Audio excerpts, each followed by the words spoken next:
เรื่องซีรีส์นะครับชื่อทอล์กของเราในวันนี้นะครับคุยเรื่องละครกับ Kin Porsche The Series ไม่มีใครไม่รู้จักเรื่องนี้นะฮะเรื่องนี้ประสบความสำเร็จมากๆเลยเข้า Twitter ทีไรขึ้นเทรนด์อันดับหนึ่งค้างรอไว้ตลอดเวลานะครับมีผู้ชมนะครับได้สะท้อนว่าเรื่องนี้เนี่ยมันมีการแสดงที่แบบโอ้โหมันสมจริงเป็นธรรมชาตินะครับมีบทที่สมเหตุสมผลนะครับมีองค์ประกอบในซีรีส์มากมายที่ทำให้ผู้ชมรู้สึกร่วมแล้วก็ชื่นชอบกันได้มากๆเลยนะครับสิ่งเหล่านี้นะครับไม่ได้เกิดขึ้นมาเองผุดปุ๊บขึ้นมา5 4 3 2เฮ้งานที่ดีขึ้นมาอย่างนี้นะฮะไม่ใช่อย่างนั้นนะครับมันมีการเตรียมตัวแล้วก็ทำงานกันมาอย่างแบบแข่งขันเลยทีเดียววันนี้เราจะมาพูดคุยกับทีมงานและนักแสดงของเรื่อง Kin Porsche The Series กันแล้วนะครับรอกันมานานแล้วเนาะแล้วก็น่าจะอยากเจอทีมงานและนักแสดงแล้วขอเสียงปรบมือต้อนรับทีมงานและนักแสดงจาก Kin Porsche The Series จ้า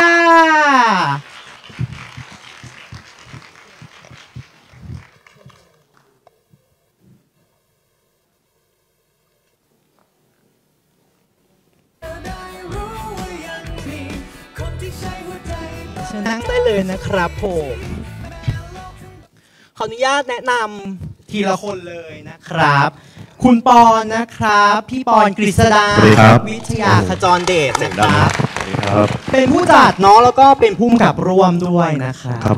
ผมท่านต่อไปนะครับครูหนิงของเราผู้ช่วยศาสตราจารย์ดร.พันภาษาทุกเทียนนะครับสวัสดีค่ะครูหนิงก็เป็นประธานหลักสูตรนะครับมหาบัณฑิตของภาควิชานะครับแล้วก็เป็น acting coach ในเรื่องนี้ด้วยนะครับผมมาที่นักแสดงกันบ้างนะครับคุณมายภาคภูมิร่มไทรทองนะครับอาโปนัทวินนะครับวัฒนกิติพาครับครับผมสวัสดีครับสวัสดีครับไบเบิลวิชภาสนะครับสุเมติกุลครับสวัสดีครับผม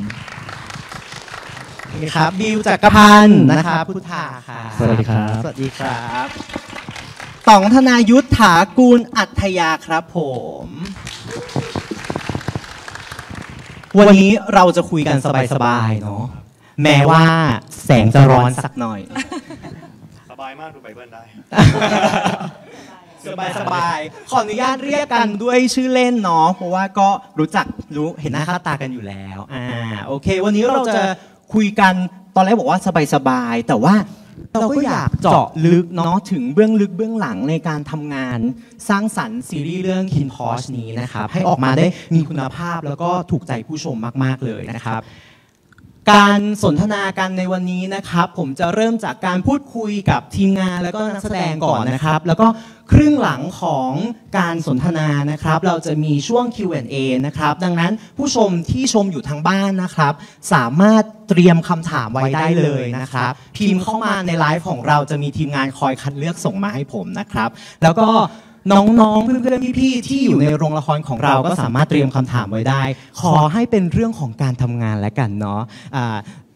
และขอให้ถามทีมงานและนักแสดงเนาะไม่ถามพิธีกรว่าทานข้าวหรือยังอะไรอย่างนี้นะฮะครับผมเราเริ่มกันเลยดีกว่าขอเริ่มที่พี่ปอนก่อนเลยคือเรื่อง Kin Porsche นี่มันมีความแบบโดดเด่นมากเนาะมีเอกลักษณ์ในตัวแล้วเราก็ไม่ค่อยได้เห็นซีรีส์แนวนี้ในประเทศไทยมากนักอยากถามพี่ปอนในฐานะผู้จัดว่าแบบอะไรมันกระทบใจเราให้เราเลือกทำเรื่องนี้ครับจริงๆผมรู้มาก่อนตั้งแต่แรกเพราะว่าเป็นเพื่อนมายมาก่อนแล้วเขามาปรึกษาตอนที่เขาจะไปเล่นเรื่องนี้ตอนนั้นยังไม่ใช่ผมนะครับเป็นทีมเก่าเขาทำอยู่เราก็ฟังแต่พล็อตก็คุยกันว่าจริงๆพล็อตมันไม่ได้ไกลตัวผมเท่าไหร่หรอกมันมีความมาเฟียเนาะมันมีความกวนๆเลย ไม่ได้หมายถึงว่าเป็นคนอย่างนั้นแต่ว่าก็ไม่ได้ไกลมากกับสิ่งที่เราเป็นอยู่ก็คุยกับเขาแหละว่าเฮ้ยมันเป็นไงก็ปรึกษากันตลอดนะระหว่างนั้นสุดท้ายมันก็พอทางทีมเก่าเขาไม่สามารถทำต่อได้เราก็เข้าไปทำถามว่าน่าสนใจไหมจริงมันต้องน่าสนใจแต่เนื้อนิยายแล้วนะฮะพล็อตนิยายน้องๆเขาเขียนได้แปลกกว่านิยายวายทั่วไปถ้านับเป็นเรื่องของวายนะครับแต่พอมาถึงจะทำจริงๆเนี่ยไอความน่าสนใจมันมากขึ้นไปเรื่อยๆเพราะว่าเราได้แคสที่ดีได้ทีมที่ดีซึ่งมันมีการเลือกมาก่อนแล้วนะมันจะชมผมคนเดียวก็ไม่ได้เราก็กลับมาเลือกใหม่นะครับก็มาปรึกษาคุณหนิงแล้วก็รู้สึกว่า ตัวบทตัวอะไรมันไม่ได้ไกลทุกคนนะแล้วก็มาจูนกันว่าความเป็นมนุษย์ของเรื่องนี้มันจะมากเพราะว่ามันดักหน่อยคือตัวละครไม่มีคนไหนดีเลยคินก็ไม่ได้ดีพอสก็ไม่ได้ดีคือไม่มีใครดี 100% มันคือมนุษย์จริงๆเราก็รู้สึกเฮ้ยมันโดนใจเราอะครับประมาณนั้นครับแล้วทางนักแสดงรู้สึกยังไงบ้างครับที่ได้มาเล่นเรื่องนี้ก็ยังคงดีใจถึงทุกวันนี้จริงๆตั้งแต่วันแรกที่เขาชวนแหละครับตั้งแต่ทีมเก่าเพราะว่าทุกครั้งที่มีโอกาสสำหรับผมเนาะไม่ว่าจะโอกาสเรื่องงานแบบไหนเราจะมองว่ามันเป็นรีวอร์ดหนึ่งในชีวิตส่วนเราเทคไหมก็อีกเรื่องหนึ่งถึงทุกวันนี้พอรีวอร์ดที่เราได้มาแล้วเราก็ทำมันออกมาโชคดีที่เจอทีมที่ดีครูหนิงก็ช่วยถ้าไม่มีครูหนิงก็ไม่มีแบบนี้แน่นอนใช่ไหมครับทุกอย่างที่มันเป็นรีซอสจากรีวอร์ดตรงนั้นก็เป็นรีวอร์ดก้อนที่ใหญ่ขึ้นผมก็ยังรู้สึกขอบคุณและดีใจถึงทุกวันนี้ครับขอบคุณมากเลยครับเมื่อกี้พูดถึงครูหนิงทำครูหนิงนิดนึงดีกว่าว่าคือครูหนิงก็เป็นประธานหลักสูตรมหาบัณฑิตอยู่ที่นี่เนาะก็แบบว่ามีงานเยอะแยะมากมายอยู่แล้วทำไมถึงเลือกทำเรื่องนี้ในฐานะ acting coach มันสนุกยังไงมันมีประเด็นอะไรครับครูก็บทก่อนเลยอย่างแรกเนาะตอนที่ทีมงานติดต่อมาชวนก็ลองอ่านบทดูแล้วก็รู้สึกมันท้าทายดีที่จะทำให้ตัวละครเหล่านี้มีชีวิตขึ้นมาแล้วก็ในฐานะที่เราก็สอนอยู่มันก็เหมือนเป็นการ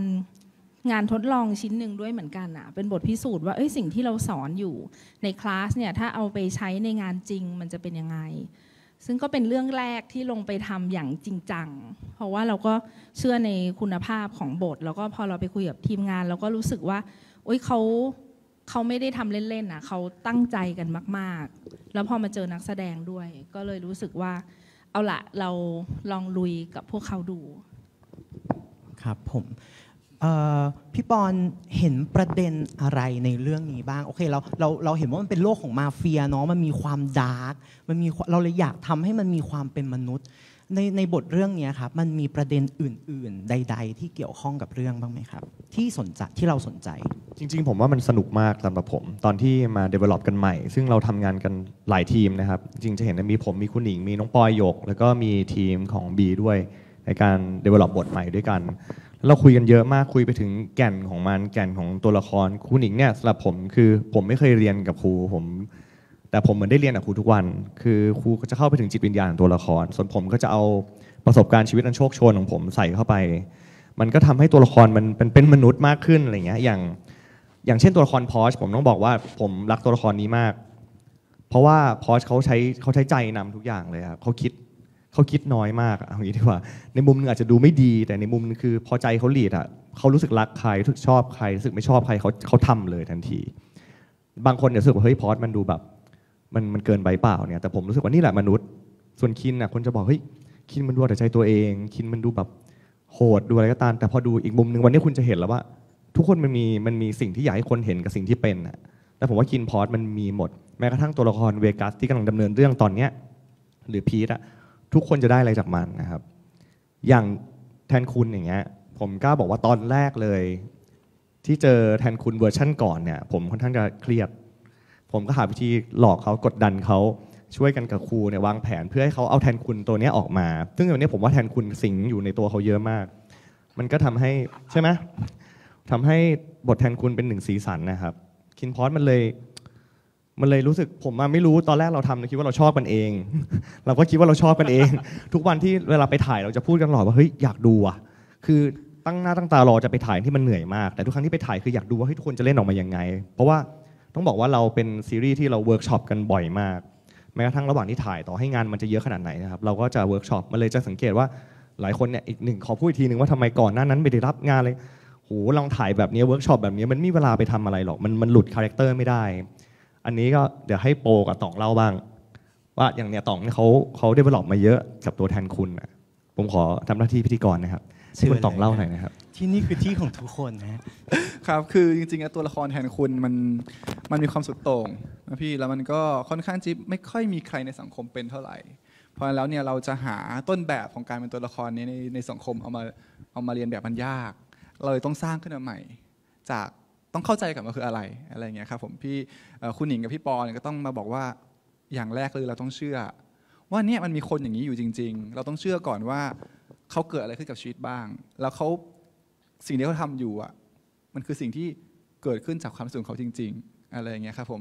ทุกสิ่งที่เกิดขึ้นทุกการกระทำของแทนคุณอะไรอย่างเงี้ยมันจะดูความใหญ่ความเวอร์อะไรก็ตามเนี่ยแต่ว่ามันเกิดจากเขาเป็นเขาแล้วเราทุกครั้งที่เราเล่นเป็นเขาเนี่ยเราไม่เคยรู้สึกเลยว่าแบบแปลกเราไม่เคยสนใจว่าคนอื่นจะมองยังไงด้วยซ้ำเวลาบอกเอาเคย5 4 3 2 1เป็นแทนคุณนะเราเป็นเลยโดยที่ไม่ได้คิดว่าใครมองเราอยู่อะไรอย่างเงี้ยครับผมก็ขอบคุณทั้งสองคนมากไม่งั้นก็จะกลายเป็นแทนคุณเวอร์ชันไหนไม่รู้เหมือนกันที่ทุกคนจะได้เห็น ก็อึ้งอยู่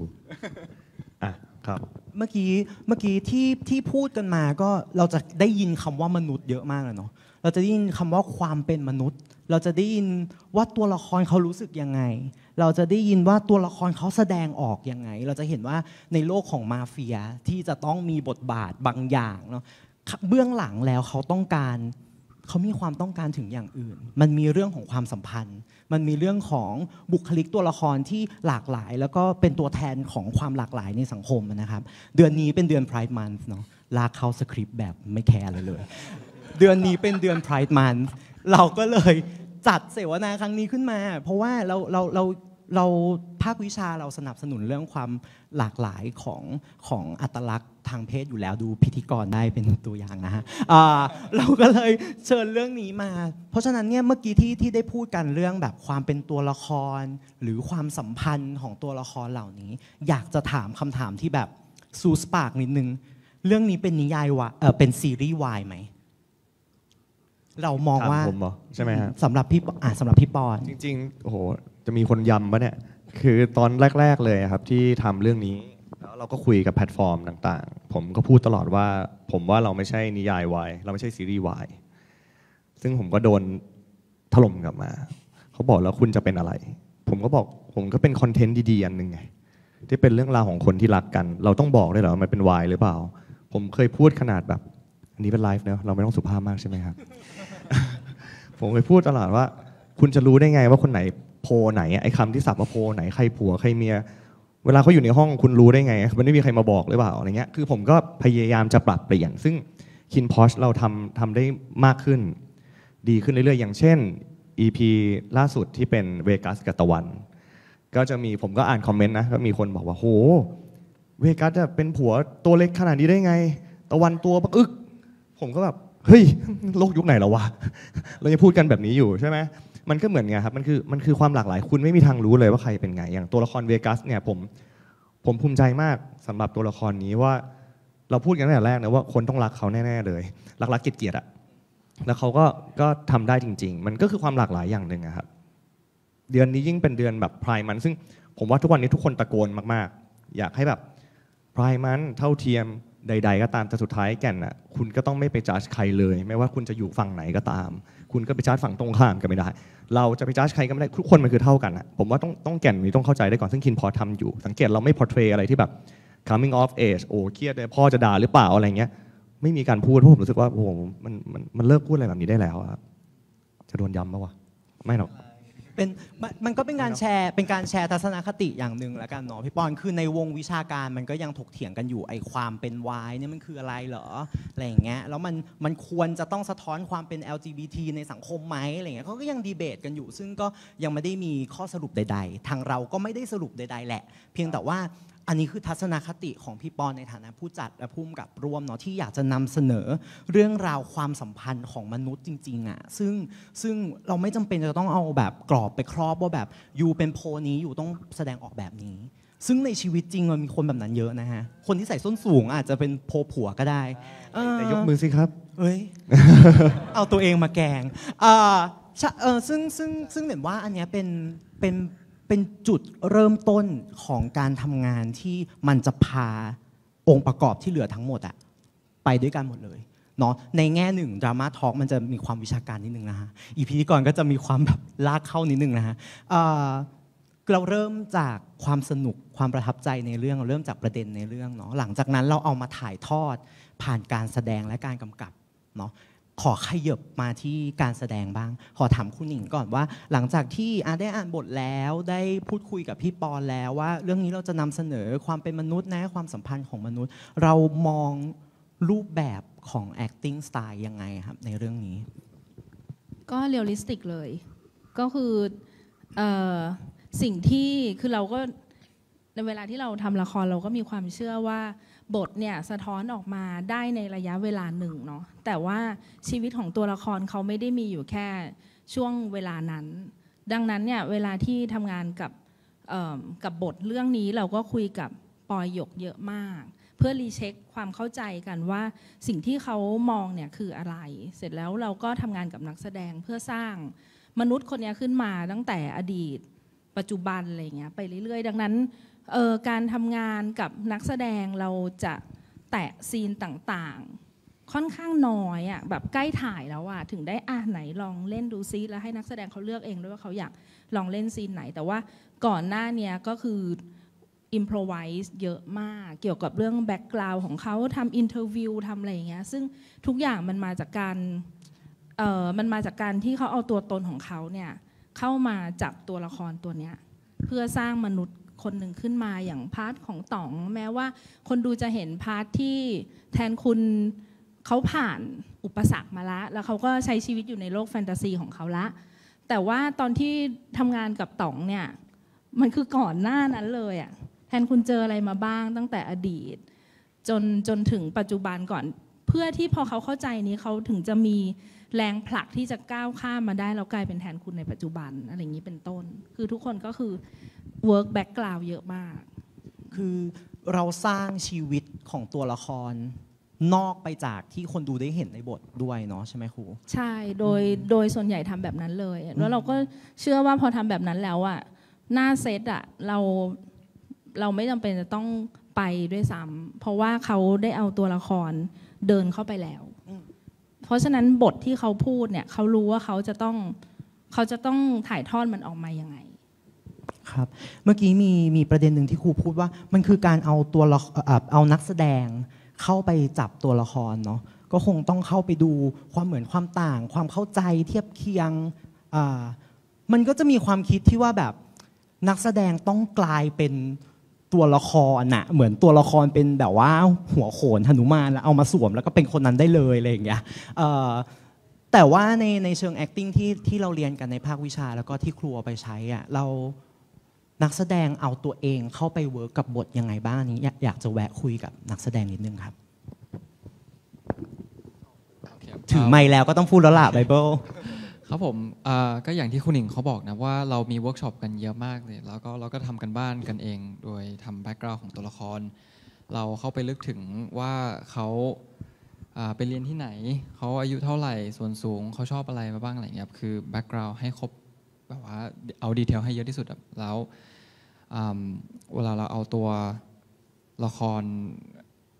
คือของผมส่วนตัวผมไม่ได้คิดว่าผมกลายเป็นเวการแบบคือเขาแค่คนหนึ่งที่ผมเข้าใจแล้วรู้จักมากเพราะว่าผมใช้เวลากับเขาค่อนข้างนาน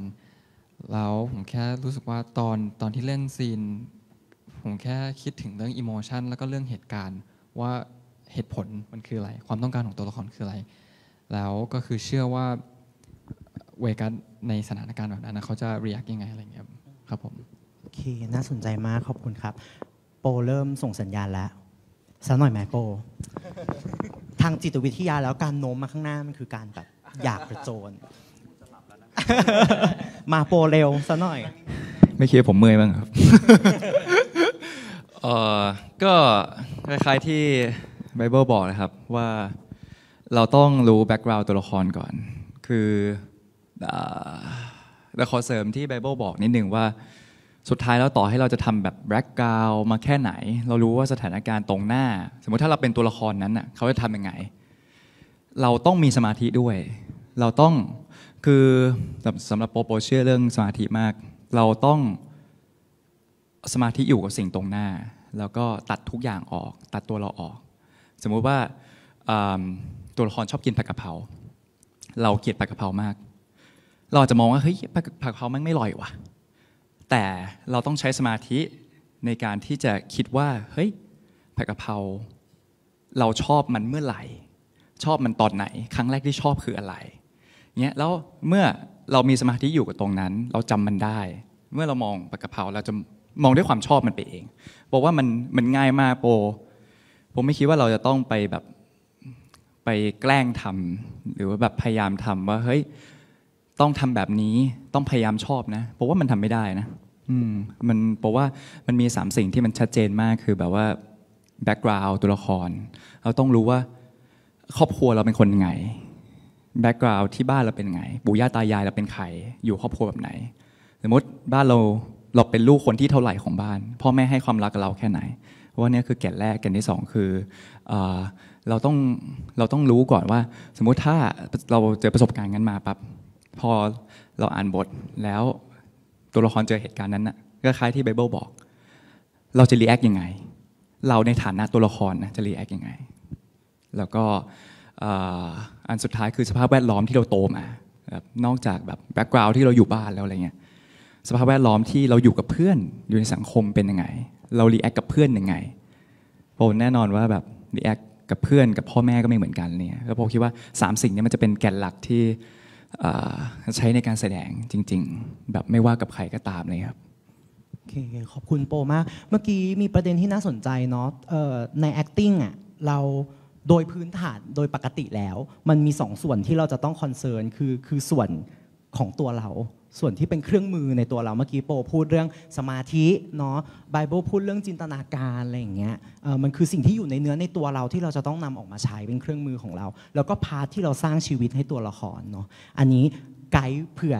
นักแสดงท่านอื่นๆจะตอบใน2ประเด็นนี้มายเริ่มยิ้มหวานให้พี่แล้วมายน่าจะอยากเสริมในประเด็นเครื่องมือของตัวมายที่นำมาใช้และบิวน่าจะอยากเสริมในเรื่องของการสร้างตัวละครแน่ๆเลยครับผมเชิญฮะผมยิ้มปลอบใจตัวเองนะครับตะกี้ คุยสบายๆก็จริงๆเรื่องเครื่องมือโอเคเรื่องความเข้าใจของตัวละครก็ส่วนหนึ่งที่โปพูดมาผมเห็นด้วยหมดจริงๆผมก็แอบครูพักรักจำจากโปเพราะผมประสบการณ์ในการแสดงก็น้อยกว่าโปเยอะที่ได้มาจากครูหนิงก็อีกส่วนหนึ่งได้มาจากครูท่านอื่นก็อีกส่วนหนึ่ง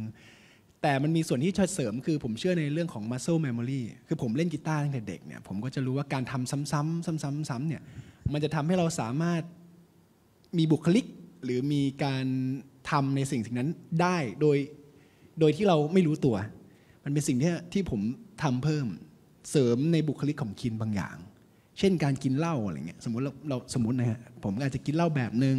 แต่ว่าเราดีไซน์ว่าคินจริงๆแล้วเขาอาจจะกินเหล้าหนักกว่านั้นเราก็จะลองผมชอบลองก็ลองแหละเราลองดื่มแล้วทีนี้มันมีมูดอะไรยังไงเราก็ดูตัวเองแล้วก็ซ้อมอันนี้ผมทำเพราะให้มันออกมาเป็นแบบที่คินเป็นซึ่งบางคนจะบอกเฮ้ยทำไมคินมันขี้เหล้าจังเลยแต่ในมุมผมที่ดีไซน์ไปคือคินน่าจะเป็นอย่างนั้นแต่ว่าดูครั้งที่ดีไซน์เสร็จก็จะจำไม่ได้เมาจะลืมก็เลยต้องใช้ muscle memory ใช่ก็เลยต้องใช้ muscle memory มาช่วยนั่นคือเหตุผลทำไมถึงพูดท็อปิกนี้ ซึ่งมันไม่ได้แปลว่าคือโอเคไม่ใช้ muscle memory ในการแบบสร้างบุคลิกบางอย่างเนาะที่ตัวละครเขาเป็นแล้วเราไม่ได้เป็นแหละเราอาจจะต้องเอาไปทำซ้ำในชีวิตประจำวันเหมือนเล่นกีตาร์เหมือนทำอาหารอะไรเงี้ยมันต้องฝึกทักษะแต่ไม่ได้หมายความว่าจะต้องทำทุกอย่างถูกไหม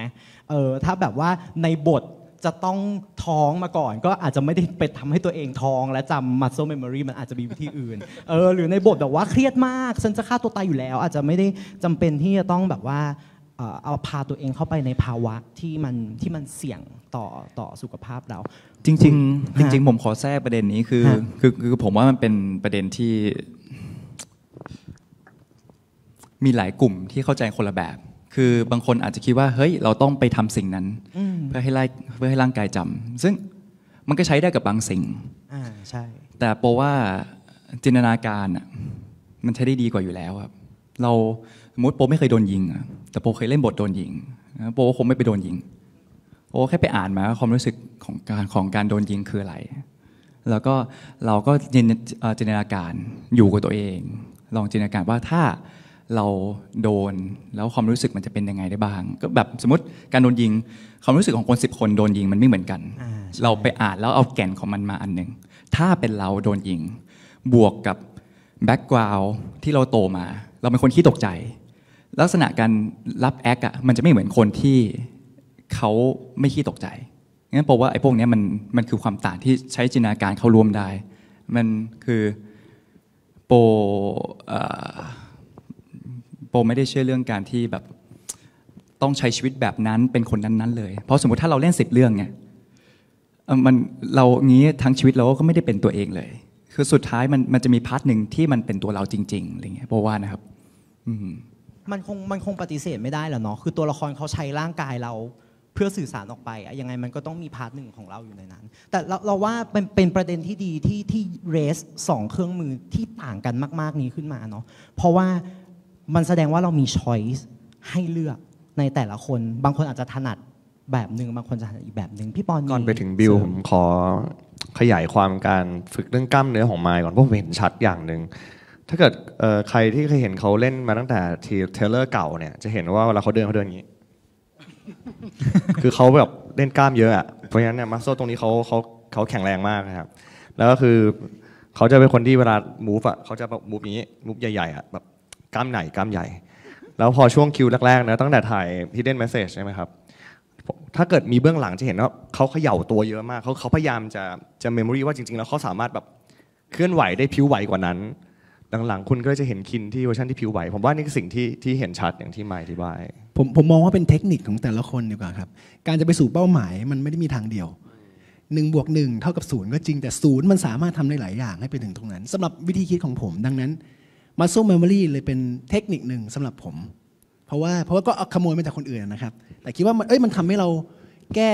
การที่แบบเล่นหน้าโกรธแล้วจมูกบานบินได้อย่างเงี้ยจริงเพราะว่าในเรื่องของ outer ก็สำคัญในการของการรับสารเป็นต้นอย่างเงี้ยครับบิวมองหน้าพี่แล้วโอเคบิวอยากพูดแล้วการสร้างตัวละครก็อย่างที่ทุกคนบอกมามันก็เป็นช้อยแล้วก็เป็นตัวเลือกอย่างหนึ่งในการสร้างตัวละครขึ้นมาแต่อย่างที่ผมเชื่อมาตลอดก็คือความเชื่อของตัวละครนั้นๆว่าเขามีความคิดยังไงแล้วก็อย่างที่คุณหนิงเคยบอกว่าเราแค่เชื่อมันแล้วก็เราลงมือทำกับมันจริงๆว่าตัวละครเนี่ยเขาอยากทำแบบนั้นเราก็ต้องทำเราต้องสวมตัวละครเป็นตัวนั้นว่าเขาอยากทำสิ่งนี้แต่ว่าจริงๆแล้วเราอาจจะไม่อยากทำก็ได้แต่ในเมื่อเราเป็นนักแสดงเราต้องรับหน้าที่ที่ตัวละครนั้นเขาต้องการ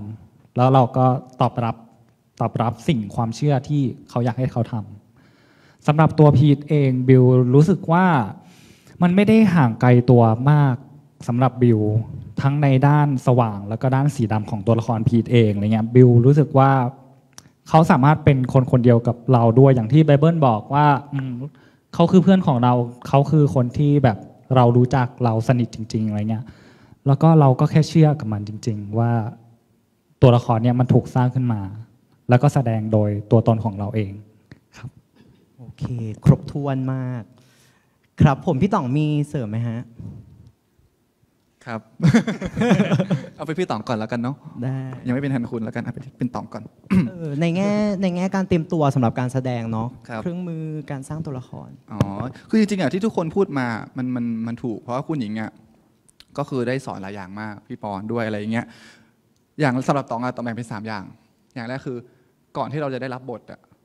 เราต้องรู้จักแบล็กกราวด์ตัวละครก่อนเหมือนที่ไบเบิลเหมือนที่น้องโปทุกคนอ่ะคือเราต้องรู้จักเขาก่อนเขาเป็นใครรอบกายเป็นยังไงสิ่งแวดล้อมที่เขาโตมาเป็นแบบไหนเราต้องรู้ชนิดที่ว่าถ้าครูให้คุณอิมโพไวส์คุณต้องเป็นเขาคนนั้นได้เลยโดยที่ไม่ต้องมีบทอะไรเงี้ยครับผมพอได้บทมาสิ่งที่สำคัญก็คือสมาธิที่น้องโปบอกอีกอย่างหนึ่งที่ต้องยึดแล้วก็เป็นสิ่งที่แบบได้เรียนรู้จากคุณหญิงมากๆคือเรื่องของ objective ทั้งแบบความต้องการจริงๆของชีวิตเขาเลยอ่ะกับความต้องการแค่ในซีนนั้นน่ะเราเข้าไปทำอะไรเราต้องการให้อีกคนทำอะไรให้เราคือมันเป็นสิ่งที่สำคัญมากสำหรับตองแต่ว่า objective จะไม่ทำงานเลยถ้าคุณไม่รู้จักตัวละครถ้าคุณไม่เชื่อถ้าคุณไม่เห็นคุณไม่ได้กลิ่นไม่ได้ยินไม่ได้สัมผัสมันเลยเป็นสิ่งที่ทำงานร่วมกันคุณรู้จักแบ็คกราวด์ให้มากพอก่อนคุณเชื่อคุณเห็นคุณมีสมาธิแล้วคุณมี objective ที่ชัดทุกอย่างออกมาหมดเลยครับผมก็อ่านฟีดแบ็กเนาะเป็นคนชอบส่อง ผมรู้สึกว่าก็ดีใจที่ทุกคนมองเห็นในหลายตัวละครว่าเล่นเป็นธรรมชาติจังเลยอะไรอย่างเงี้ยเพราะว่าขออนุญาตพูดในส่วนของเบื้องหลังนิดนึงว่าทุกตัวละครเลยอะแม้แต่พอชกับคินเองอะมีหลายซีนมากที่อิมโพรไวส์ ที่บางทีพี่ปอนเปลี่ยนหน้างานด้วยอะไรอย่างเงี้ยครับเปล่าจำบทไม่ได้ พี่เพิ่งเฉลยดิยอมรับแล้วเหรอ อะไรเงี้ยต่อให้จำบทไม่ได้อะแต่ถ้าคุณรู้ว่าคินเป็นคนยังไงอะมันก็ไปต่อได้ เพราะฉะนั้นแล้วเนี่ยพอเราเห็นเรารู้สึกว่าโชคดีที่ Beyond Cloud ให้เราได้เวิร์กช็อปเยอะมากๆคือต่องมีโอกาสได้เล่นซีรีส์เรื่องอื่นมาก่อนขออนุญาตได้เปรียบเทียบแล้วกันเนาะแต่ว่าเราเวิร์กช็อปเยอะมากใช้คำว่าเยอะแบบเยอะมากๆทำให้เรารู้จักจริงๆว่าคินเป็นยังไงพอสเป็นไงแล้วคือต่องไม่ได้รู้จักว่าแทนคุณเป็นยังไงอย่างเดียวนะต่องรู้ด้วยว่าความสัมพันธ์ของต่องกับคินเป็นยังไงพอสเป็นใครพีทเป็นยังไงในซีรีส์เราอาจจะไม่มีซีนกับตัวละครผู้นี้เยอะแต่เราทำกันบ้านจนเรารู้ทุกอย่างหมดแล้วถ้ามันมีซีนแค่เสี้ยวหนึ่งที่เราต้องเจอเขาเราก็สามารถรีแอคได้ว่าความสัมพันธ์นั้นของเราเขาเป็นยังไงของตองก็ประมาณนี้ครับขอบคุณต่องมากเลยพูดเหมือนรู้ว่าสคริปต์ต่อไปแล้วพี่จะไปไหนต่อ ใช่เมื่อกี้นี้รีแคปสั้นๆเมื่อกี้นี้เราพูดเรื่องการเตรียมตัวของนักแสดงเนาะในการที่จะเข้าสู่บทบาทเหล่านั้นเราต้องใช้เครื่องมืออะไรบ้างเนาะเราต้องสร้างตัวละครยังไงแต่ว่ามันก็มีความสำคัญเช่นกันในการทำความรู้จักกับตัวละครอื่นๆเนาะในการสร้างความสัมพันธ์อย่างที่ครูบอกแหละว่ามนุษย์เรามันมีชีวิตมา 20-30 กว่าปีก่อนจะมานั่งในเก้าอี้นี้แล้วก็อยู่ในไลฟ์นี้ดังนั้นเนี่ยพอไปสร้างแบ็กกราวด์แล้วสร้างบุคลิกลักษณะนิสัยของเขาความสัมพันธ์ก็เป็นเรื่องสำคัญเหมือนกันดังนั้นในเวิร์กช็อปเนาะนอกจากเราจะแบบว่าทำ acting exercise เพื่อฝึกเครื่องมือต่างๆแล้วเราimprovise หรือว่าหา background ให้กับตัวละครแล้วเรายังมีการทำ exercise บางอย่างเพื่อสร้างความสัมพันธ์ด้วยอันนี้อยากให้ลงลึกในแง่แบบยกตัวอย่างประสบการณ์ที่ได้ทำไปในห้องเวิร์กช็อปแล้วก็เล่าให้เป็นวิทยาทานกับทุกๆคนด้วยนะฮะคุยแบบสบายๆแต่ใช้คำว่าวิทยาทาน เชิญเลยฮะครับผมก็เวิร์กช็อปที่เราทำผมไม่แน่ใจว่ามันชื่ออะไรแต่ว่าเวิร์กช็อปที่ให้แบบว่าสัมผัสอีกฝ่ายหนึ่งใช่ไหมครับตอนให้หลับตาแล้วก็แบบทำความคุ้นเคยกับอีกคนหนึ่งครับคือผมกับบิวเราสนิทกันอยู่แล้วเราได้บอกว่ารู้จักกันมาตั้งแต่วันที่ไปแคสรอบแรกคือตอนก่อนที่จะเปิดกล้องเนี่ยอันนั้นก็ประมาณ6 เดือนครับแล้วคือตรงที่ว่าเราแบบไม่ได้มี relationship ที่แบบจะแบบมีสกินชิพเยอะขนาดนั้นอะไรอย่างเงี้ยการที่เราต้องเชื่อใจกันแบบการที่ต้อง comfortable กับอีกฝ่ายหนึ่งมากๆเพราะมันมีซีนที่เราต้องถ่ายแบบว่าซีนแบบแล้วซีนอะไรอย่างเงี้ยครับรู้สึกว่าการที่เราได้ทำเวิร์กช็อปแบบนั้นครับคือแค่ได้หายใจร่วมกันแล้วก็ได้แบบนั่งทำสมาธิร่วมกันอะไรอย่างเงี้ยบอกว่า it's a very simple thing just like a touch or looking to the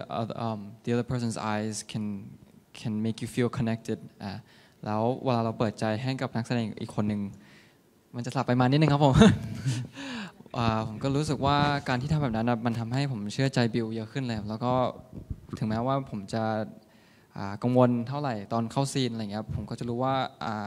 มีพาร์ทเนอร์ซัพพอร์ตที่ดีแล้วผมเชื่อใจเขาได้อะไรเงี้ยคือตอนแรกผมก็ได้ทำเอ็กซ์ไซส์ร่วมกับไบเบิลเหมือนกันคือเราสามารถรู้สึกได้เลยว่าตอนแรกเขาเป็นคนที่ค่อนข้างปิดตัวเองเหมือนกันเป็นคนที่เข้าถึงยากมากแล้วก็ผมรู้สึกได้เลยว่าเขาเก่งอะไรเงี้ยแต่ว่ามันก็เป็นหน้าที่ของเราด้วยแล้วก็เราต้องแสดงร่วมกันเงี้ยมันต้องยังไงเปิดใจให้แก่กันอะไรเงี้ยครับแล้วก็หลังจากทำเอ็กซ์ไซส์ไปเรื่อยๆเนี่ยผมก็รู้สึกว่ากำแพงนั้นมันได้เปิดออกแล้วเนี่ยแล้วก็การทำงานมันก็ออกมาโฟล์มากขึ้นอะไรเงี้ยผมรู้สึกว่าตั้งแต่วันแรกจนถึงวันนี้เขาก็เปลี่ยนไปเยอะเหมือนกันเปลี่ยนไปในทางที่ดีครับ ก็อยากจะชมเขาด้วยว่าเขาพยายามมากจริงๆ thank you เห็นชัดเจนใช่ก็เคยเข้าไปเวิร์กช็อปด้วยนิดๆหน่อยๆตอนต้นอะไรเงี้ยก็เห็นพัฒนาการในแง่แบบความเปิดแบบการเปิดรับการแบบอะไรอย่างเงี้ยเนาะคือพอเราสบายเราพาร์ทเนอร์ก็สบายไปด้วยใช่การทำงานมันจะง่ายมากขึ้นครับผมฝั่งนู้นละฮะเธอ2 คนนั่นแหละ เป็นไงบ้างทำอะไรในแง่ความสัมพันธ์ในห้องเวิร์กช็อปไปบ้าง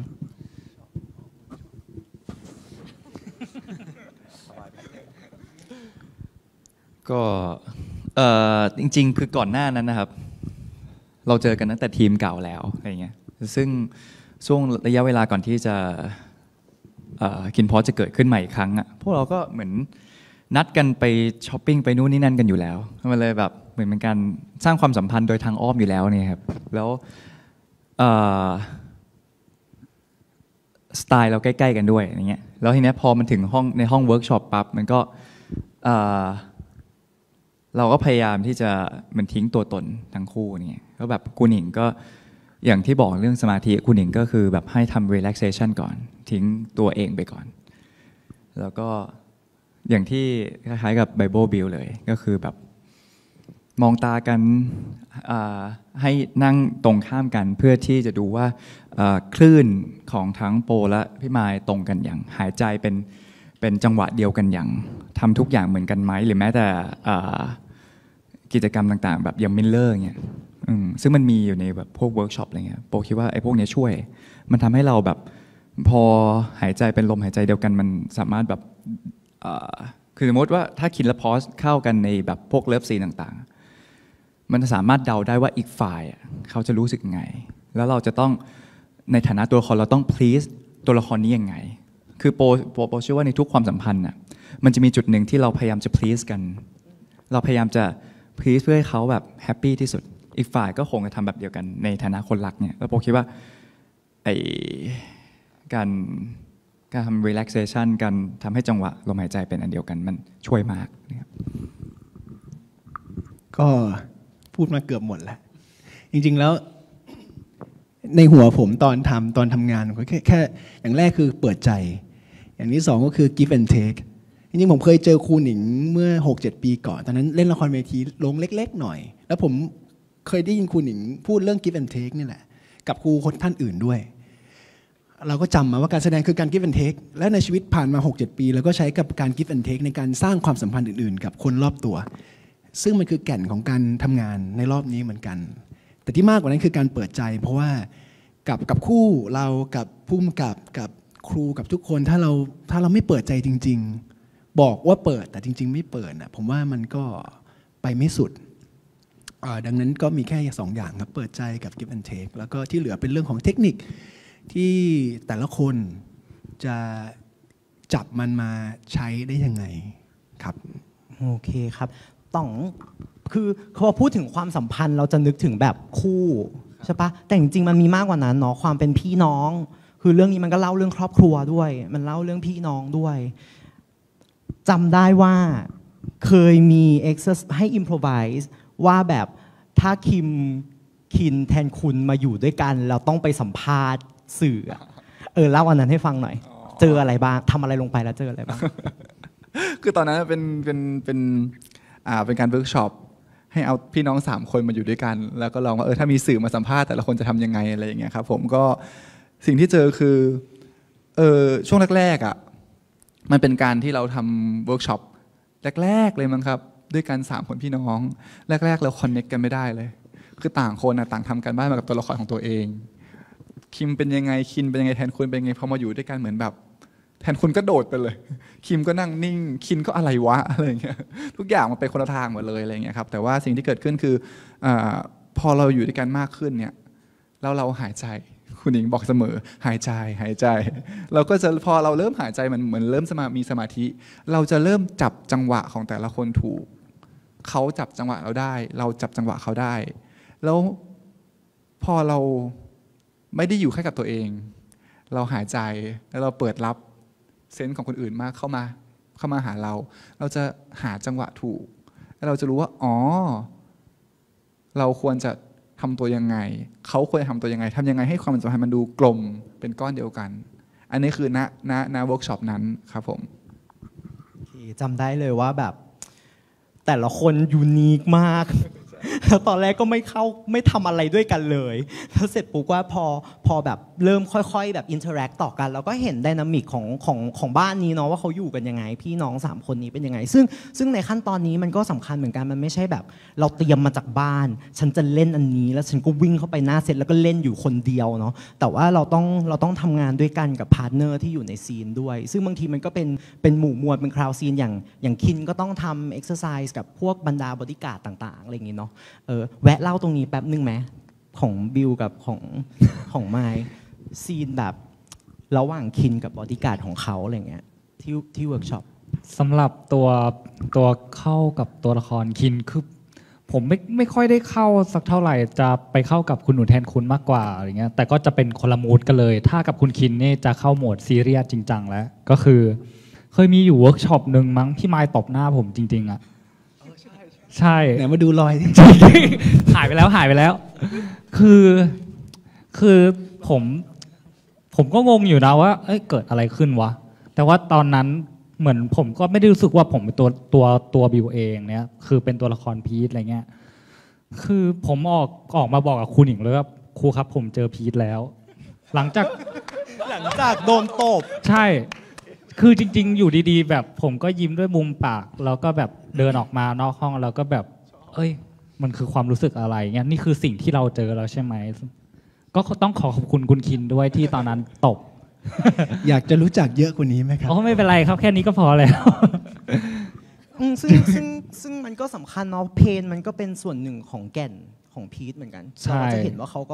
ก็มักจะโดนทำร้ายมักจะโดนคอนโทรลยิ้มเลยนะฮะคนข้างๆแต่สำหรับคุณหนูแทนคุณคือจะเป็นโหมดแบบจริงจังครับเหรอคือมันมีเวิร์กช็อปหนึ่งอ่ะสนุกมากเลยที่ปลอมตัวเป็นซังกุงอ่ะแล้วก็แบบอารีรังแบบโอ้โหคือตัวละครแทนคุณคือเขาแบบมีจังหวะแบบสวิงเป็นโรลเลอร์โคสเตอร์อยู่แล้วอะไรเงี้ยเราก็ต้องแบบตามเขาให้ทันเนี่ยว่าเขาจะเล่นอะไรอย่างเงี้ยซึ่งพอพี่ต๋องเล่นได้ออกมาได้แบบคือมันก็สนุกอ่ะมันคือแทนคุณจริงๆเงี้ยแล้วเราก็ต้องแบบสวมเป็นตัวละครพีทที่ต้องตามใจแทนคุณทุกอย่างเนี่ยมันทำให้ซีนออกมาสนุกสนุกมากครับซึ่งการทำ exercise เหล่านี้ทำ improvise เหล่านี้มันก็ทำให้เราเห็นเฉดอื่นๆของตัวละครเราเนาะบางทีพอเราแบบได้บทปุ๊บเราจะจับเขาไว้บุคลิกเดียวการที่ได้มาทำอะไรอย่างเงี้ยมันได้เห็นว่าคือในชีวิตจริงเราก็เป็นอย่างนั้นนะคนนึงเราคุยกับแม่เราก็เป็นอย่างนึงเราคุยกับครูก็เป็นอย่างนึงอะไรอย่างเงี้ยดังนั้นแบบการประกอบสร้างมนุษย์คนหนึ่งขึ้นมาให้มันมีบุคลิกนิสัยอัตลักษณ์ของตัวเองมันก็ต้องทำจากหลายๆแง่มุมแหละเนาะซึ่งที่ผ่านมาทั้งหมดทั้งสิ้นนะฮะเรายังไม่ได้มีการพูดคำว่าต้องทำท่ายังไงต้องปั้นเสียงยังไงซึ่งนั่นไม่ใช่สิ่งที่เราเชื่อในเรื่องนี้ละกันในเมื่อตอนต้นเราตั้งเป้าไว้ว่าเราจะทำงานแบบเรียลลิสติกเราจะสร้างประสบการณ์มนุษย์เราสร้างความเป็นธรรมชาติของมนุษย์จริงๆเครื่องมือเหล่านี้ก็เป็นสิ่งที่เราใช้กันใน acting ประเภทนี้เนาะเปิลจริงๆมันมีคำหนึ่งที่แบบว่าแบบครูบาอาจารย์ของโปสอนมาแบบเป็นคำที่ชัดมากเขาถามโปว่า acting คืออะไรโปบอกว่าคือการแสดงเขาบอกไม่ใช่เขาบอก acting ในภาษาอังกฤษมันแปลว่าทำแล้วทำคือ doing มันไม่ใช่ pretending โปก็เลยแบบว่ะซึ่งเราใช้ชีวิตทุกวันเราแค่ just doing งั้นโปคิดว่าตัวละครมันก็ควรจะเป็นงั้นเราไม่เคยมานั่งถามตัวเราได้ซ้ำว่าสมมติว่าวันนี้โปจะมาพูดคุยตรงนี้โปต้องคิดแหละโปจะพูดอยู่ประมาณ10 dialog นะแล้วในระหว่าง10 dialog พอถึงวรรคเนี้ยโปจะเปลี่ยนเสียงนะโปจะบีบเสียงโปจะพูดเสียงเข้มโปจะมองตาคือมันไม่มีมนุษย์คนไหนทำแบบนั้นครับแม้แต่พวกโจรระดับโลกที่แบบว่าแบบที่เขาแบบสร้างตัวเองขึ้นมาเพื่อหลอกคนอื่นเขายังไม่ทำอย่างนั้นเลยแล้วโปคิดว่าเขาจะพยายามทำตัวให้เป็นธรรมชาติที่สุดแล้วเขาจะเชื่อว่าเขาเป็นแบบนั้นโปว่าแก่นหลักมันคือแค่เชื่อและทำครับขอบคุณโปมากในประเด็นนี้นะครับอันนี้ wrap up ในพาร์ทของ acting ก้อนแรกละกันก้อนแบบสร้างตัวละครก้อนใช้เครื่องมือมันมีอีกก้อนหนึ่งก่อนที่เราจะถ่ายและระหว่างที่ถ่ายก็คือการซ้อมเชื่อมโยงมาจากเมื่อกี้นี้ของโปมันมีความเชื่อเยอะมากเลยค่ะว่าเราต้องไม่ซ้อมการซ้อมทำให้ไม่ธรรมชาติการซ้อมทำให้ไม่สดแต่คินพอซ้อมเยอะมากเลยนะฮะ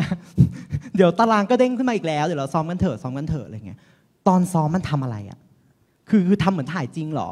พูดบทใส่กันเหรอมันทำอะไรบ้างและเราเจออะไรบ้างในขั้นตอนการซ้อมครับพี่ปอนเชิญครับในมุมผมมาจากคนทำโชว์คนทำคอนเสิร์ต ผมไม่เข้าใจการไม่ซ้อมคืออันนี้ผมไม่เก็ตหนึ่งคือเวลาไปหน้าเซตจากประสบการณ์ที่ไม่รู้เรื่องเลยไปคิวแรกๆไม่ซ้อมแล้วจะยืนตรงไหนอะกล้องจะจับอันนี้ยังไงไอ้นี่จะรู้ได้ไงนี่จะยืนบางลายกันหรือเปล่าแล้วก็ด่ากันเฮ้ย มันต้องซ้อมก่อนเพราะว่าตอนนั้นไม่รู้แต่คือก็พยายามเวิร์กกันไปเพราะว่าเราก็รู้แหละว่าจริงๆแล้วในฐานะผู้จัดด้วยการซ้อมมันมีค่าใช้จ่ายสูงมันมีทั้งเวลาทั้งค่าสถานที่ค่าครูอะไรอย่างเงี้ยแล้วเราเหนื่อยนักแสดงเราเหนื่อยด้วยแต่คือเราก็รู้สึกว่ามันต้องซ้อมอ่ะผมก็เลยคุยกับครูหนิงนะว่าตอนนั้นก็แบบคือเราผ่านสมรภูมิช่วงแรกกันมาบอกครูเราซ้อมกันเถอะซึ่งครูพร้อมจะซ้อมอยู่แล้วตอนนั้นครูก็ยุ่งมากแล้วคือมาโดยไม่ถามด้วยว่าได้เท่าไหร่ซึ่งขอบคุณครูมากนะครับ มันทำให้คินพอชเป็นอย่างที่เห็นนะไม่งั้นเรามาเรางงมากเพราะผมก็ยังรู้จักตัวละครน้อยเพราะเข้ามาในระยะที่สั้นกว่าทุกคนตรงนี้ด้วยครูนี่อยู่มานานกว่าช่วงซ้อมนี่แหละทำให้ผมเห็นแล้วเราก็อัดแอปตัวละครปรับเปลี่ยนมันไปเรื่อยๆจนเจอณวันนี้ให้ครูเล่าต่อครับคือในช่วงต้นมันคือการ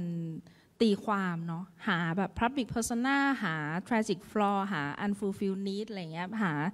หาเลเยอร์ของตัวละครอ่ะมันยังอยู่ในช่วงแบบใช้สมองอยู่อ่ะแต่กระบวนการซ้อมมันคือการพานักแสดงเข้าไป connect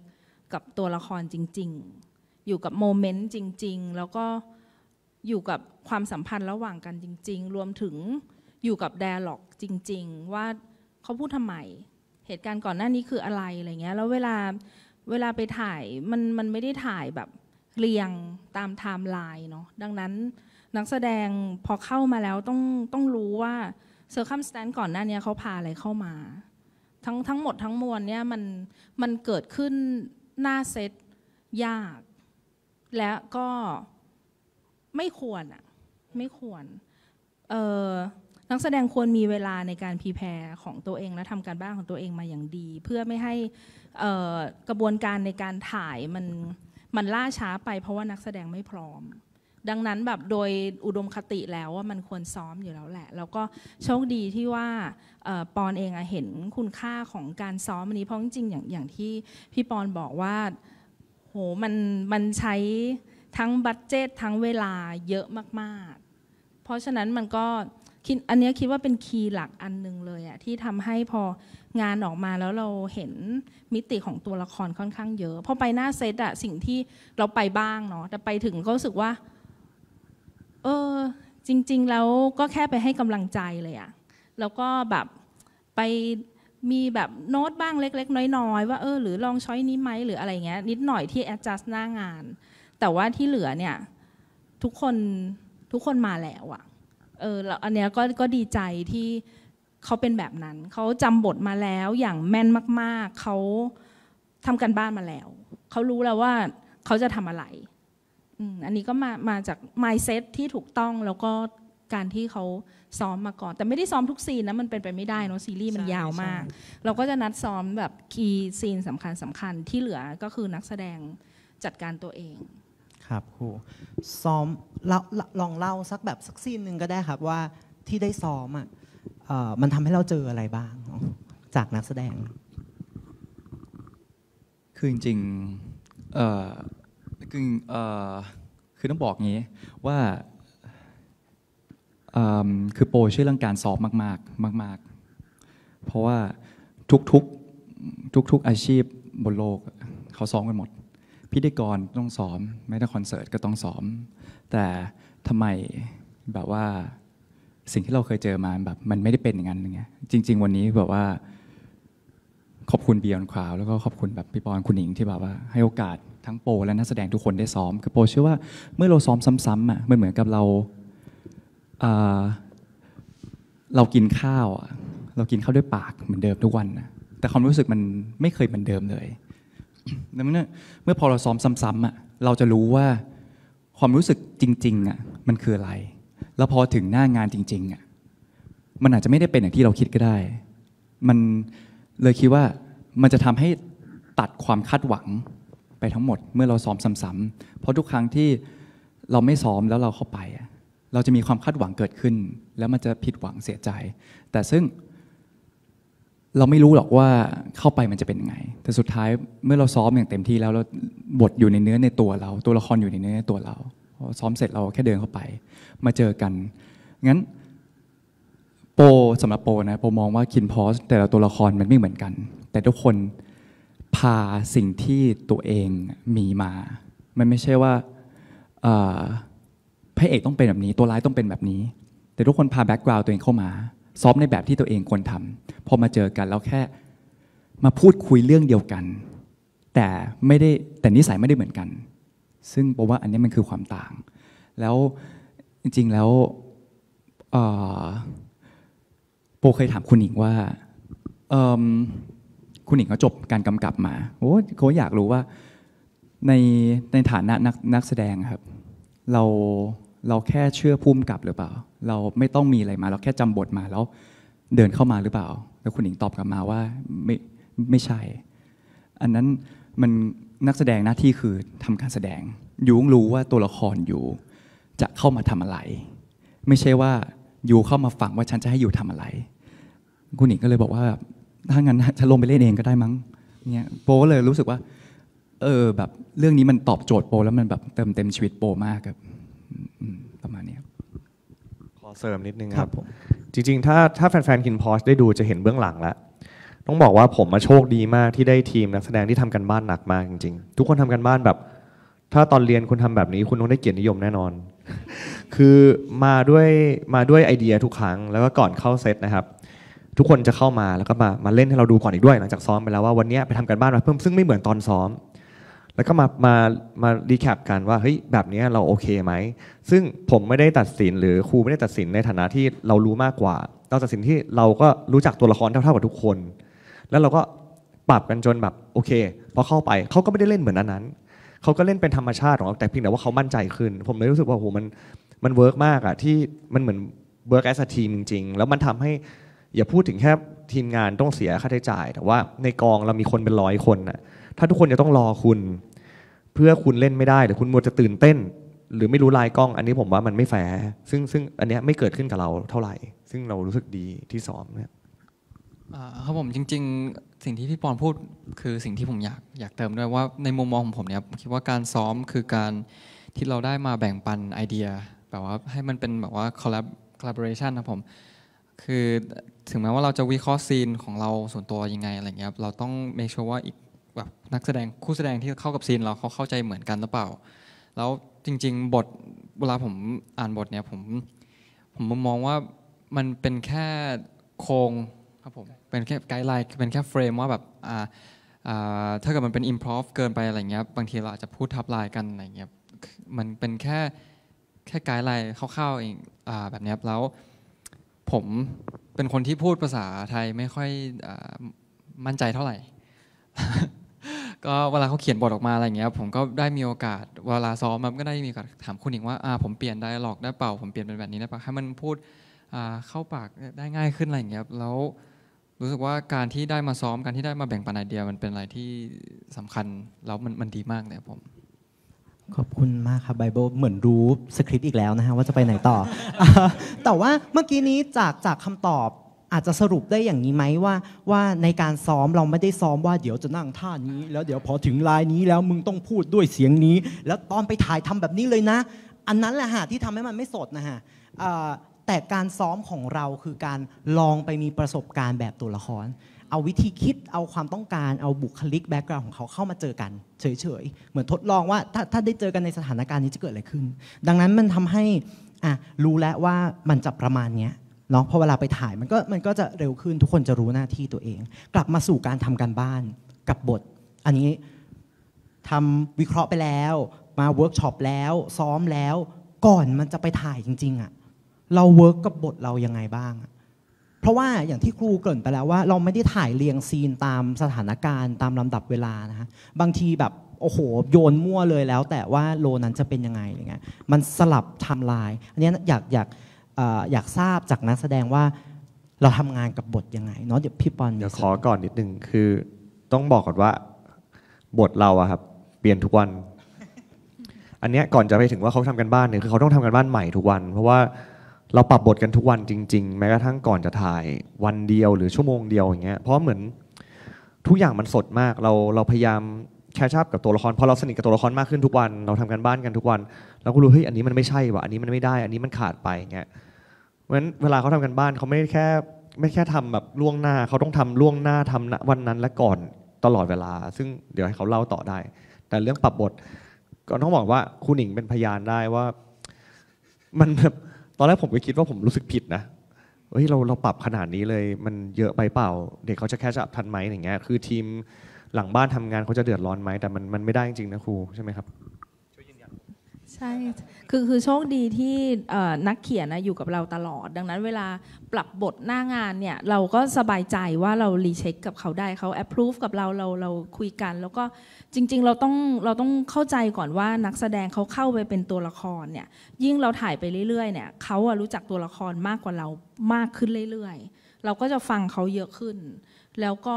แชร์ไอเดียกันเยอะขึ้นด้วยซึ่งมันจะเป็นอย่างนั้นได้เมื่อนักแสดงแม่นในแกนของตัวละครแล้วเนาะไม่ใช่ว่ายังไม่ทำการบ้านเลยบทมาปุ๊บเปลี่ยนเลยเงี้ยเนาะมันต้องมีการ collaborate อย่างที่ไบเบิลบอกแหละมันต้องรีเช็คกันครับแล้วเมื่อมันได้บทแล้วแม้ว่าจะเป็น1 คืนก่อนไปถ่ายนักแสดงทำการบ้านกับมันยังไงฮะ ก็โอเคระหว่างที่ไมค์มาขอแทรกเลยกัน ก็สำหรับผมถ้าเปรียบเทียบแบ็กกราวด์ตัวละครเป็นกระดูกสันหลังผมเปรียบเทียบบทเป็นเหมือนกล้ามเนื้อที่ต้องช่วยกันพยุงให้ตัวละครมันให้เหมือนคนเราเดินได้เหมือนเรื่องราวมันเดินได้ดังนั้นถ้ามันมีอะไรที่มาเพิ่มหรือมาลดกล้ามเนื้อในส่วนนั้นก็ต้องมีส่วนอื่นที่มาคอยพยุงแล้วก็ต้องฝึกซ้อมกล้ามเนื้อส่วนที่มันผิดพลาดไปนึกออกไหมต้องช่วยเหลือซึ่งกันและกันต้องคอมเพนเซตนะครับในที่นี้ก็คือถ้ามันกระชั้นมากก็ต้องโฟกัสตรงนั้นเยอะหน่อยเพราะมันไม่ใช่แค่คืนเดียวบางทีหน้างานไม่พอมันเป็นธรรมดานะครับการทำงานที่หน้างานเองมันจะเกิดการตกหล่นในการสื่อสารที่ไปถึงหน้าเซตกำลังจะแอคแล้วทำไมมันไม่พูดอะไรนั้นมันเป็นธรรมชาติเพราะว่านี่คือการทำงานนั่นแหละครับคือการคอมเพนเซตในการจัดการตัวเองสำหรับผมขอบคุณครับคือจริงๆเมื่อกี้เหมือนพูดว่าเราแบบปรับบทกันตลอดใช่ไหมครับคือต้องบอกว่าเราปรับบทกันล่วงหน้าก่อน1 คืนหรือ1 ชั่วโมงเกือบทุกวันนั่นหมายความว่าคือโปเคยเป็นนะคือโปแบบทำการแสดงมา10 ปีแหละแรกๆที่เราเข้ามาเราก็แค่คือเราไม่ได้เข้าใจไม่รับการเรียนการแสดงที่ถูกต้องนะเราก็จำบทมาแม่นเลยแล้วในนั้นมันจะเขียนมาว่าต้องทำแบบนี้ต้องทำแบบนั้นอะไรเงี้ยแต่สุดท้ายถ้าเกิดว่าณวันนี้โปยังทำอย่างนั้นอยู่สมมติว่าเฮ้ยโปจำมา3 ลายแล้วถ้าพอมาเปลี่ยนหน้าเซตปั้งอ้าวโปเคยลวนนะลวนแบบลวนไปเลยแล้วก็แบบแล้วก็นอยกับตัวเองว่าแล้วก็คิดในใจแบบเชี่ยกูจำมาแล้วนะเว้ยเฮ้ยกูว่ากูจำแม่นมากเลยแบบทำงี้ได้ไงอะไรแบบณตอนนั้นประมาณ19-20อะไรเงี้ยเรารู้สึกว่าแบบตอนนั้นมันหนักมากแต่พอวันนี้ที่เราผ่านจุดนั้นมาเราเลยเข้าใจว่าสุดท้ายแล้วสิ่งที่สำคัญที่สุดคือสมาธิเราแค่ต้องเหมือน3 ข้อที่บอกครับแบ็กกราวด์สภาพแวดล้อมเหตุการณ์ที่เจอตรงหน้าแล้วพอเราได้บทใหม่มาแต่เราจำได้นี่ว่าเราเป็นใครมันเหมือนกับอโปพูดสมมติมีสคริปต์ให้อโปพูดเฮ้ยอโปสคริปต์นี้ไม่เอานะเอาสคริปต์ใหม่โปไม่ต้องมานั่งบอกตัวเองว่าเราเป็นใครโปแค่หยิบสคริปต์ขึ้นมาพูดในแบบที่ประสบการณ์ที่โปโตมาแล้วก็พูดสคริปต์ใหม่ออกไปโดยที่โปไม่ต้องมานั่งคิดด้วยซ้ำว่าเฮ้ยเมื่อกี้โปจำอะไรไปนะโปว่าในตัวละครก็เหมือนกันซึ่งแต่ว่าคือสมมติถ้าเกิดว่าแบบอันนี้คือนักเรียนการแสดงใช่ไหมครับคือโปคือโปมองว่ามันจะมีการกระทำบางอย่างที่แบบมันเขียนไว้ในบทแบบว่าตัวละครจะทำแบบนี้สมมติเดินมาตัวละครจะขยิบตาให้กับตัวละครนี้โปว่าอันนั้นไม่ใช่ประเด็นสำคัญประเด็นสำคัญว่าdialogที่ยูจะพูดต่อไปคืออะไรแล้วทำไมถึงต้องพูดคำนี้แล้วประสบการณ์ชีวิตของคุณคืออะไรงั้นยูอาจจะไม่ขยิบตาก็ได้ยูอาจจะมองตัวละครนี้แล้วแค่แบบยักหน้าให้ก็ได้ถ้ายูจำได้ว่ายูนิสัยเป็นยังไงอะไรเงี้ยโปมองว่าอันนี้มันคือแก่นสำคัญที่มันจะเกิดขึ้นกับการแบบถูกปรับบทอย่างรวดเร็วใครที่คุณหญิงบอกว่าคือเราอยู่กับนักเขียนอยู่แล้วมันเลยง่ายต่อการที่ปรับบทหรือใดๆก็ตามแล้วจริงๆต้องขอบคุณ Beyond Cloud ที่ณเวลานั้นเขาไม่อนุญาตให้เด็กคนไหนรับงานมันเลยทำให้เด็กไม่ได้ไปโฟกัสเรื่องอื่นไม่ได้โฟกัสว่าวันนี้ฉันต้องทำอะไรบ้างแค่ตื่นเช้ามาทำงาน สิ่งที่ต้องทำคือเอาสมาธิรับสิ่งที่ได้แล้วส่งต่อ ขอบคุณมากแต่มันไม่ได้หมายความว่าไม่จำบทถูกปะไม่ได้หมายความว่าโยนทิ้งแล้วก็วิ่งเข้าไปเล่นได้เลยในทุกๆซีนถูกไหมต้องมีอะไรจะเสริมนะฮะใช่มีต้องรู้สึกว่าอย่างแรกก่อนคือขอบคุณครับอย่างแรกก่อนคือต้องบอกกันว่าการปรับบทไม่ใช่ว่าเราไม่เตรียมงานหรือไม่ใช่ว่าเราไม่โปรเฟชชั่นอลพอทำไมต้องมาเปลี่ยนบทตลอดเวลาด้วยอะไรอย่างเงี้ยการเปลี่ยนบทมันมีคอนดิชันหลายอย่างยกตัวอย่างเช่นโลเคชันเดย์ไทม์ไนท์ไทม์เรื่องของอะไรหลายๆอย่างมันต้องมีการปรับเปลี่ยนให้เข้ากับให้เหมาะสมที่สุดณช่วงเวลานั้นแต่ว่าต้องขอแอดกลับไปที่คำตอบเดิมต้องผมเชื่อว่าต่อให้วันนี้ถ้าคุณทำการบ้านมาดีคุณรู้ตัวละครเป็นแบบไหนแบ็กกราวด์ดีมีสมาธิแล้วรู้ความต้องการของตัวละครคุณไม่ต้องโยนบทให้เขาก็ได้คุณเปลี่ยนหน้างานเลยโยนมาเลยผมชอบด้วยซ้ำผมชอบมากชอบแบบเปลี่ยนสิไม่ต้องให้บทผมก็ได้อะไรอย่างเงี้ยคือบอกผมมาเลยว่าต้องการอะไรในซีนเนี้ยตัวละครต้องการอะไรอยากให้เขาทำอะไรบอกมาแค่นั้นเลยแล้วเรายึดแค่นี้จริงๆแต่ว่าต้องมีสมาธิเหมือนน้องโปบอกสำคัญมากเพราะว่าเราไม่ได้เล่นคนเดียวเรามีกล้องเรามีทีมนักแสดงด้วยอะไรอย่างเงี้ยแต่ว่าความต้องการเรามีแล้วเราจำตามความต้องการว่าจะเข้าไปทำอะไรเราต้องการให้เขาทำอะไรเราอยากจะพูดอะไรมันจะอยู่ในหัวเองเลยครับบทต่อให้คุณเพิ่งให้บทผมมาแต่ว่าผมรู้ว่าผมเป็นใครแล้วความต้องการผมคืออะไรบทมันจะอยู่ในหัวโอเคมันอาจจะไม่ตรง 100% หรอกแต่ว่ามันจะผ่านไปได้เพราะว่าเราเข้าใจพอยต์เดียวกับที่คนเขียนบทจะต้องการอะไรอย่างเงี้ยครับผมของต่อมประมาณนี้ครับแล้วโดยอุดมคติบทมันก็มักจะเขียนมาจากความต้องการของตัวละครแหละเนาะโดยอุดมคติแล้วบทก็จะสอดคล้องกันเป็นเหตุเป็นผลการจำมันก็จะช่วยจำแก่นของตัวละครไปด้วยในซีนนั้นๆต้องแบบโชคดีด้วยที่ว่าในกองอย่างที่บอกว่าแม้กระทั่งนักเขียนปอยกเขาอยู่ในกองตลอดเพราะฉะนั้นเนี่ยเราเวิร์กกันตลอดเฮ้ยไปเขียนมาใหม่ดิอันนี้แล้วคือตะโกนหากันตลอดเวลาทั้งกองเนี่ยเฮ้ยนั่นมาดินี่มาดิไหนมาดิแล้วพอเรามาปั้งใส่กันเข้ามาในเซตมันเหมือนเราทำงานกลุ่มทุกนาทีครับมันเหมือนเราอยู่งานกลุ่มมหาลัยทุกนาทีแล้วตะโกนแหกปากโวยวายแต่ไม่เคยทะเลาะกันเลยเพราะสุดท้ายแม้กระทั่งปอยกเขาเขียนนิยายมาแน่นอนมันคือ imagination วันนี้มาเจอคนที่ผ่าน experience จริงๆหลายๆคนมากองรวมกันแล้วก็มาถกกันมาจากครูที่เข้าไปจุดของวิญญาณจิตวิญญาณของตัวละครมันก็แรปอัพมาเป็นบทเนี่ยมันถึงต้องใหม่เพราะเฮ้ยวันนี้เราไปเจอเรื่องนี้มาอีกแล้วนั่งกลับไปคิดมาคืนหนึ่งเฮ้ยแม่งไม่ได้วะพูดอย่างนี้ไม่ได้วะมาปรับกันดีกว่าอะไรเงี้ยครับแล้วคือภาพที่เห็นในกองบ่อยๆคือเหมือนพอแบบสั่งคัดปั๊บมันจะมีแกลบว่างเห็นแล้วคุณหนิงจะวิ่งไปหาปอยกพี่ปอนจะวิ่งเข้าไปแล้วไปคุยกัน4 คนว่าแบบจะเอาเป็นไงต่อวะเราเตรียมตัวเตรียมใจแล้วกูเปลี่ยนบทแน่นอน แล้วก็มาเราแค่เราพอเอาบทมาให้สิ่งที่เราจะถามประจำคือซีนนี้อยากได้อะไรอยากให้ตัวละครทำอะไรในซีนนี้อันนี้ต้องขอเสริมนิดนึงว่าแต่ไม่เด็กๆไม่ได้หมายความว่ามันควรเป็นอย่างนี้เนาะอันนี้คือหมายถึงว่าด้วยกระบวนการที่อย่างที่พี่ปอนแชร์ตอนต้นว่าพี่ปอนเข้ามาในช่วงเปลี่ยนผ่านแล้วมันก็จะต้องกำหนดการถ่ายทำมันก็ถูกล็อกเอาไว้แล้วทุกอย่างคือมันเซตไว้แล้วดังนั้นเราก็ทำงานแข่งกับเวลาซึ่งในงานครั้งต่อๆไปก็เราไม่ได้มองว่าลุยไปงี้แหละมันดีอะไรอย่างเงี้ยครั้งจริงๆแล้วบทมันควรจะเสร็จแหละแล้วก็นักเขียนเขาก็จะแฮปปี้กว่าด้วยถ้าเกิดว่าทุกอย่างมันเสร็จเนาะแต่อันเนี้ยเขาก็น่ารักมากเขาก็เวิร์กไปกับเราดังนั้นถ้าเด็กๆจะต้องเขียนบทส่งครูบัวครูสาวก็ต้องส่งตรงเวลานะฮะ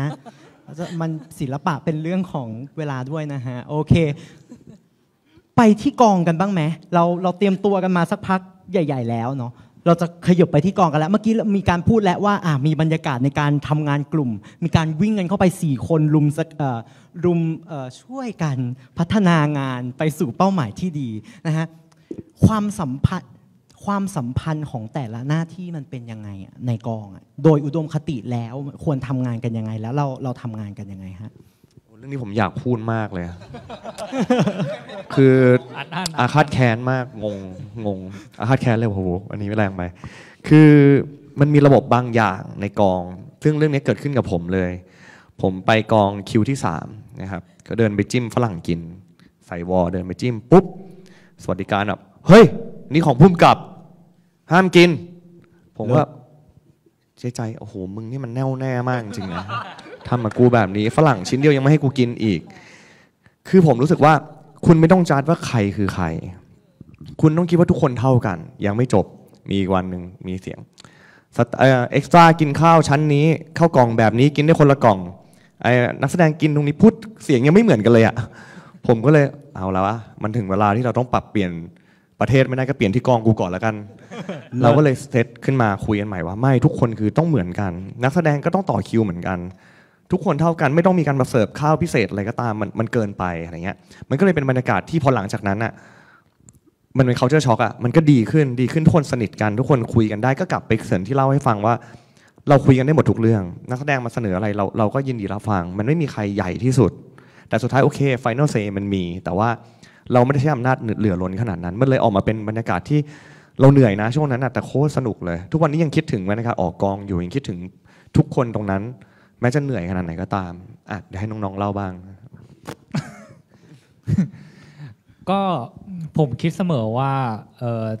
ทีมงานทุกคนเขาก็มีหน้าที่ของตัวเองเนาะไม่ว่าจะเป็นช่างไฟตากล้องแล้วก็พ่วงกับทุกคนสวัสดิการก็ด้วยเงี้ยทุกคนแบบเท่าเทียมกันหมดแล้วก็เวลาบิวเข้ากองเนี่ยบิวก็จะพยายามหวัดดีทุกคนเนี่ยหวัดดีครับพี่หวัดดีครับอะไรเงี้ยก็พูดคุยทักทายเหมือนคนปกติทั่วไปที่แบบเราอยากจะ nice ด้วยอะไรเงี้ยคือการทำงานกองบิวชอบอยู่กองนะเพราะว่าการทำงานอยู่กับกองมันสนุกมันมีอะไรให้เราทำหลายอย่างไม่ใช่แค่แบบนั่งท่องบทแล้วก็ไปนั่งเฉยๆรอคิวถ่ายอะไรเงี้ยมันรู้สึกว่าทุกคนเหมือนครอบครัวกันมากกว่าเรามาทำโปรเจกต์ร่วมกันเงี้ยเรามาอยู่ด้วยกันเงี้ยใช้ชีวิตร่วมกันกินข้าวด้วยกันอะไรเงี้ยมันรู้สึกว่ามันคุ้นเคยเหมือนกับเป็นครอบครัวมากกว่าเรื่องนี้กี่เดือนนะถ้าจริงๆก็ 4-5 เดือนใช่ไหมครับ5 เดือนประมาณ5 เดือนแต่เตรียมตัวมาแบบค่อนข้างนานก็จะผูกพันครับคือ5 เดือนนั้นถ้าความสัมพันธ์ไม่เลิศ คืออยู่ไม่ได้เลยนะคือ5 เดือนนั้นก็เราก็ต้องอยู่กับคนเหล่านี้มันก็ย่อมเกิดความผูกพันแหละเราว่าอย่างแรกมันน่าจะมาจากสเต็ปที่พี่ปอนบอกว่าถ้าเรา treat ทุกคนเท่ากันเราเห็นความสำคัญของทุกๆฝ่ายอ่ะแล้ว respect แต่ละหน้าที่อ่ะมันน่าจะอยู่กันได้ทีนี้ก็เลยครับพี่ปอนคิวสุดท้ายผมขอเล่าคิวสุดท้ายเราถ่ายที่ปั๊มน้ำมันเป็นคิวที่แบบทุกคนตั้งใจมาแม้กระทั่งคนที่ไม่มีคิวหรือทีมงานทุกคนแล้วเราฉลองกันอยู่ที่นั่นในปั๊มน้ำมันอย่างมีความสุขมาก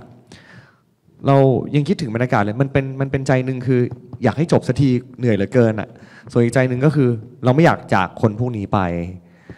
เพราะมันบรรยากาศที่แบบคือผมรู้สึกว่ามันเกิดบอนดิ้งกันแล้วอ่ะผลงานมันเลยออกมาเป็นแบบนี้เพราะว่า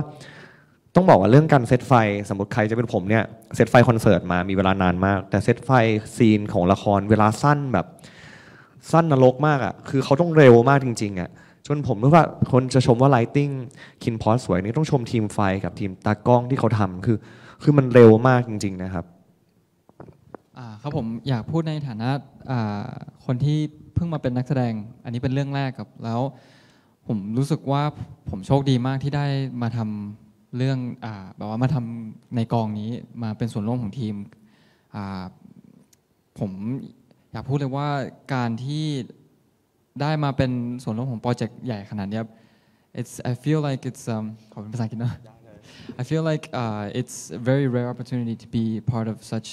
a big project and as an actor you're really just a small part of it and when you see and when you get to experience everybody working as a team especiallyแบบที่พี่ปอนพูด about equality and how everybody gets treated the same because everybody is important the directors the lighting team the staff the actors I just feel like getting to work here was an experience that I'll never forget especially since it's my first time and I was very lucky I want to thank everybody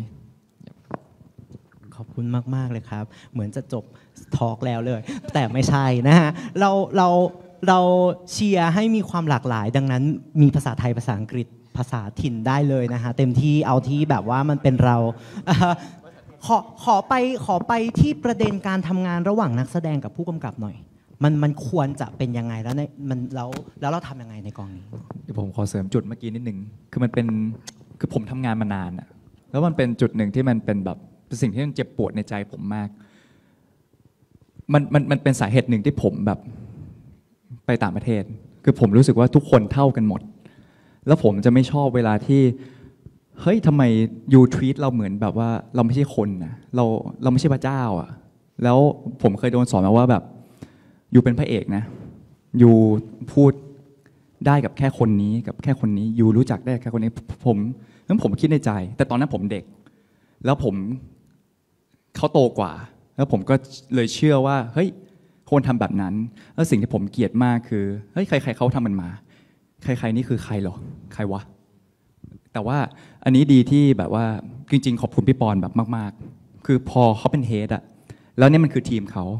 ปรับระบบทุกอย่างใหม่หมดเลยทุกคนเท่ากันผมจะรู้สึกแย่มากที่ใครก็ตามเวลาเอาของมาให้ผมแล้วก็แบบโหแทบคานเข่ามาคือผมรู้สึกว่ากูกลับบ้านไปพ่อแม่ก็ไม่ทำมาคุยนี้เลยคือรู้สึกว่าทุกคนเป็นคนเท่ากันผมเชื่อว่านักแสดงก็คืออาชีพหนึ่งผมไม่สามารถปิ้งลูกชิ้นได้เก่งเท่ากับพ่อค้าลูกชิ้นเขาก็ไม่สามารถทำการแสดงได้เท่าผมเลยรู้สึกว่าทุกอาชีพเหมือนกันหมดแล้วในหนึ่งกองมันมีแบบช่างไฟสวัสดิการใครก็ตามเฮ้ยถ้าเขาไม่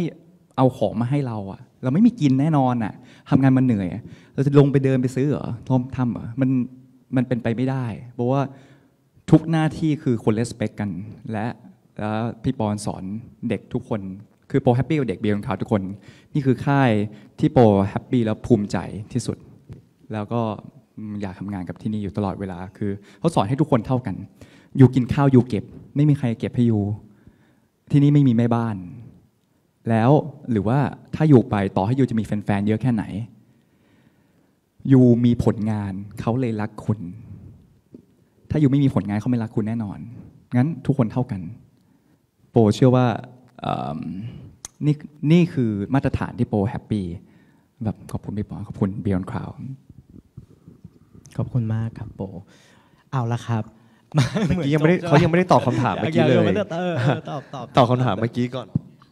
การทำงานระหว่างนักแสดงกับผู้กำกับครับผมรีแคปให้คุณต่องว่าไงบ้างครับ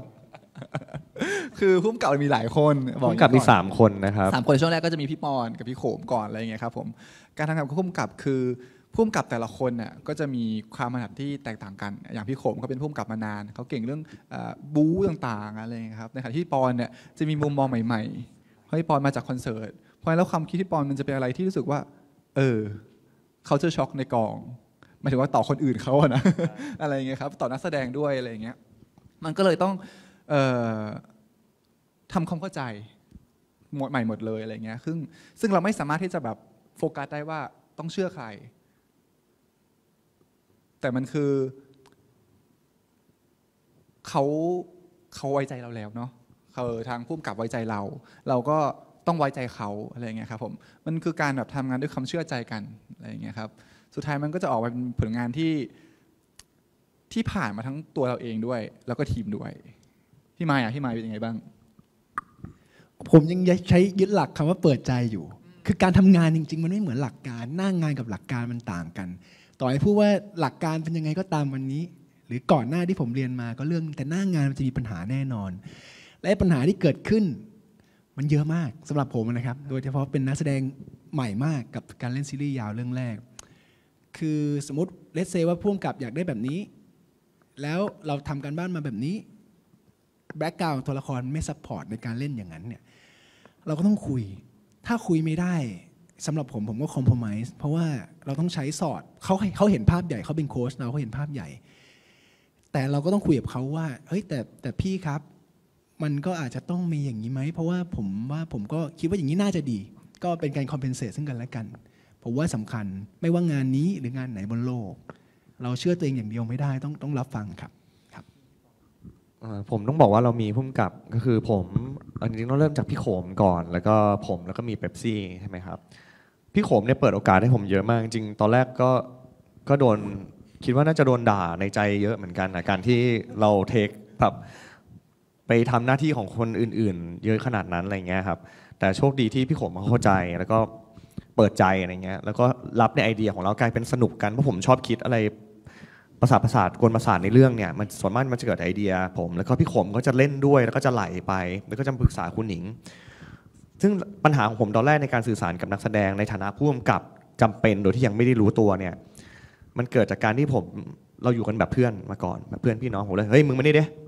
เฮ้ยมึงนี่ดิมึงทำอย่างนี้ได้ไงวะหาครูก็เดินมาปอนมานี่มาครูก็เรียกพี่ไปแล้วก็ลองคุยแบบนี้นะพูดแบบนี้ดีกว่าไหมอะไรเงี้ยโปก็บอกพี่ลองพูดแบบนี้ดูลองเป็นมันก็เป็น direction มันก็ทำให้เราเรียนรู้ผมก็กลายเป็นว่าดีกับในชีวิตจริงผมด้วยทำงานกับทุกคนอยู่ทุกคนได้มากขึ้นเพราะว่าบางครั้งเราแรงไปหน่อยนะเขาก็จะตกใจซึ่งเพราะถ้าถามถึงการทำงานกับนักแสดงกับผู้กำกับผมไม่ได้มองผมเป็นผู้กำกับเลยผมแค่แบบรู้สึกว่าเราเป็นเหมือนหัวหน้าทีมมากกว่าแล้วสนุกกันเพราะทุกคนเขาสามารถกำกับเราเองได้ด้วยซ้ำเขาสามารถกำกับตัวเองได้แล้ววันนี้พี่ขมกับเป๊ปซี่เองก็เปิดรับมากๆมันก็เลยเป็นอะไรใหม่ๆครับเป็นอะไรใหม่ๆจริงๆแล้วว่าเวลาเราอยู่หน้าเซตวันไหนที่คุณหนิงไปคุณหนิงก็เป็นคนกำกับอีกคนนึงเราจะนั่งกัน4คนแล้วหันมาถามกันว่าโอเคยังมันเป็นบรรยากาศที่คงไม่มีที่ไหนอ่ะแล้วผมว่าเนี่ยที่คุณเห็นมันเกิดจากแบบนี้แล้วผมเชื่อมันจะดีได้กว่านี้อีกถ้าบรรยากาศมันเป็นแบบนี้ไปเรื่อยๆครับนี่มากเลยขอบคุณมากๆเลยครับคิดว่าเราใช้เวลากันมาประมาณหนึ่งแล้วเนาะจริงๆมันมีลิสต์คำถามอีกมากมายเลยแต่คิดว่าคนดูทางบ้านอาจจะมีคำถามที่ตรงกันกับเราเนาะเดี๋ยวขอเป็นคำถามสุดท้ายจากฝั่งเด่นเนาะแล้วก็เด็กๆนิสิตทั้งหลายตรงนี้เตรียมคำถามเลยนะฮะทางบ้านส่งมาได้เลยนะครับแล้วก็ขอทีมงานdirect มาให้พี่ด้วยเนาะรวบรวมคำถามมาให้พี่ด้วยคำถามสุดท้ายตรงนี้เกี่ยวเนื่องจากพี่ปอนเมื่อกี้นี้ที่ว่าไว้ว่าบรรยากาศการทำงานที่มันเท่าเทียมกันที่มันเปิดกว้างที่มันเคารพในความแตกต่างความแตกต่างของอาชีพความแตกต่างของหน้าที่การงานและบุคลิกของแต่ละคนไงมันน่าจะเป็นตัวที่ทำให้งานนี้มันออกมาได้รับเสียงตอบรับแบบนี้จากผู้ชมเนาะมีประเด็นอื่นๆอีกไหมครับในแง่ความเป็นอุดมคติของกองถ่ายและการทำงานซีรีส์ที่เราคิดว่าถ้ามันเป็นแบบนี้มันน่าจะช่วยให้งานดีเยอะแยะมากจังเลยครับขอแชร์อีกมุมหนึ่งมากกว่าเนาะคืออยากจะบอกความเป็นจริงแหละว่าทุกอย่างมันไม่ได้โรยไปด้วยโอ้โหกลีบกุหลาบมาตั้งแต่ต้นเนาะมันไอ้ความที่มันในที่สุดมันออกมาเป็นอย่างเงี้ยมันไม่ได้ง่ายวันแรกเนี่ยพังมากในการออกกองพังจริงๆคือเราลาออกเลยอะเราบอกเราไม่ทำละกลับบ้านขอโทษด้วยปอนอะไรเงี้ยแบบ คือเราก็มาจากเราต้องเรียกว่าโลกละครเวทีมันก็เป็นโลกอุดมคติเนาะคือเราอยู่ในพื้นที่ของเราแล้วทุกคนมีคอนเซปต์เดียวกันทุกคนเท่ากันมีหน้าที่ทุกอย่างชัดเจนอะไรอย่างเงี้ยแต่ว่าพอไปกองถ่ายมันคือเหมือนตลาดแตกมากๆอะไรเงี้ยแล้วก็มันเวลาละครเวทีเวลาเราซ้อมเรามีเวลาซ้อมดังนั้นเราไม่จำเป็นจะต้องพุ่งใส่กันขนาดนั้นเพื่อให้มันไปตามเบรกดาวน์อะไรเงี้ยแต่ว่าพอไปที่กองถ่ายมันก็จะเป็นอีกบรรยากาศหนึ่งซึ่งเราก็รู้สึกว่ามันไม่ใช่พื้นที่ของเราไม่คอมโพรไมซ์กับอันนี้อะไรอย่างเงี้ยเราไม่คอมโพรไมซ์กับคำพูดแบบนี้หรืออะไรอย่างเงี้ยเราก็รู้สึกว่าไม่เอาละไม่คือกลับคณะดีกว่า กลับคณะดีกว่าแล้วก็ปอนก็เข้ามาคุยซึ่งคำพูดของปอนมันก็มีผลเหมือนกันที่มันก็เป็นจุดเปลี่ยนหนึ่งในชีวิตการทำงานเหมือนกันว่าครูจะหนีไปอีกนานแค่ไหน เพราะว่ามันก็ไม่ใช่ครั้งแรกที่เราแบบออกไปทำงานข้างนอกเนาะแต่ท้ายที่สุดเราก็แบบพอเหอะอะไรเงี้ยแต่ว่าคำพูดนั้นเราก็แบบวิธี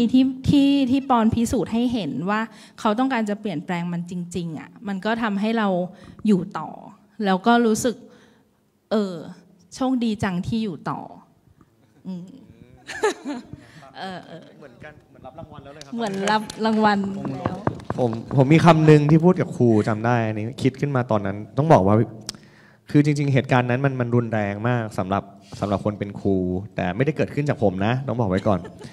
แต่ว่าเราอยู่ตรงนั้นเรารู้แล้วมันเป็นคิวแรกที่หายนะจริงๆนะครับนักแสดงทุกอย่างคือเละเทะผมว่าผมจ่ายเงินไปหลายล้านสำหรับคิวนั้นแล้วผมนั่งแล้วมองเพดานว่ากูมาทำอะไรที่นี่วะจริงๆนะครับคิดแวบเหมือนกันว่าไม่ไหวชักจะไม่ไหวแล้วนะอะไรเงี้ยแต่ว่าพอมันเห็นสายตาพวกนี้โหถ้าไปตอนนี้หายแน่นอนก็เลยเดินไปบอกครูจำได้ว่าสั่งข้าวให้ครูกินก่อนก็เป็นการเอาใจด้วยอาหารก่อนนะครับซึ่งคิดว่าครูน่าจะชอบนะครับจำได้ว่าข้าวซึ่งตรงจุดปูผัดข้าวครับปูผัดข้าวแบบปูเยอะๆ ครูครับกินข้าวก่อนครูก็ยังแบบก็คือครูเสียใจอ่ะคือมันเป็นคำพูดที่รุนแรงนะครับ